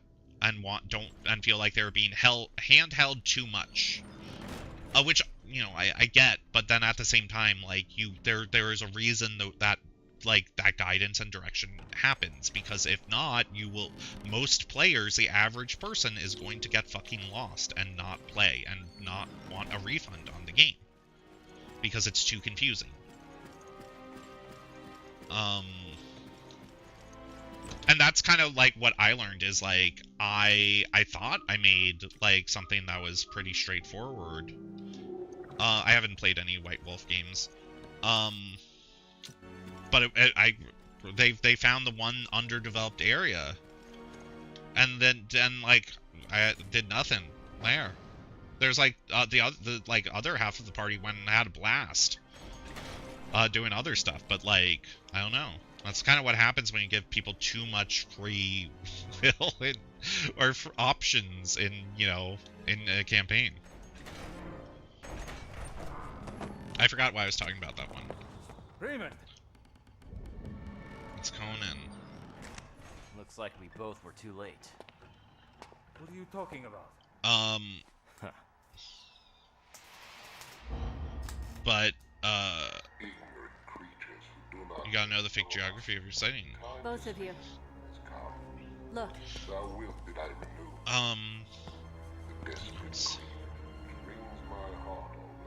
Little masked friend. Yeah, like, if... But if my words be seed that may bear fruit... a great example of, like, game design and, like, yellow paint and stuff is, and this is a famous, like, not so much famous, but it's like a well-known game design thing. Gamers don't look up when they play games. And you'll notice this. T-Abyss virus. Wait, hold on. I want to see what the T-Abyss does. Oh, they become piranhas.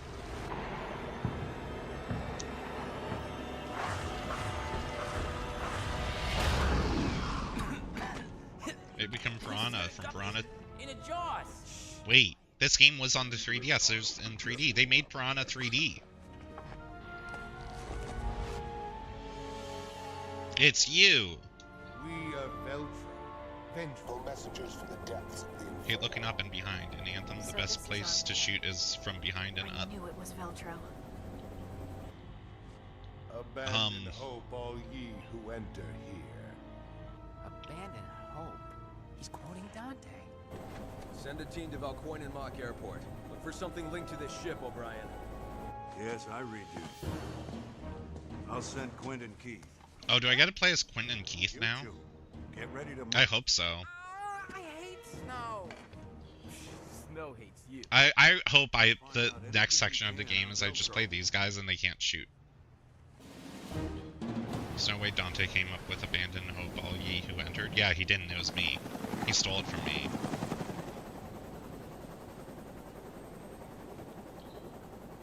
I don't see a thing. I thought the Mediterranean was just like a big lake. Be patient. What? Finding a ship at sea is like finding a needle in a haystack. No kidding. But that still doesn't solve our problem. What? The Mediterranean is the sea, not a Are lake. you even listening? We'll find you, Jill. I promise. Oh yeah, so for the gamers don't look up thing, if you play like a first person shooter that has like maybe puzzle elements in any regard, you'll notice anytime the game, like a lot of times when the game, you need to look up in the game for whatever reason, to shoot something or whatever, there is something in the game that will draw your eyes upward, whether it's an actual arrow or like lighting or maybe like something that just like naturally draws the eyes up. And yeah, like, because normally when you're playing a game you don't look up. Ooh, for camp PC 3. Okay.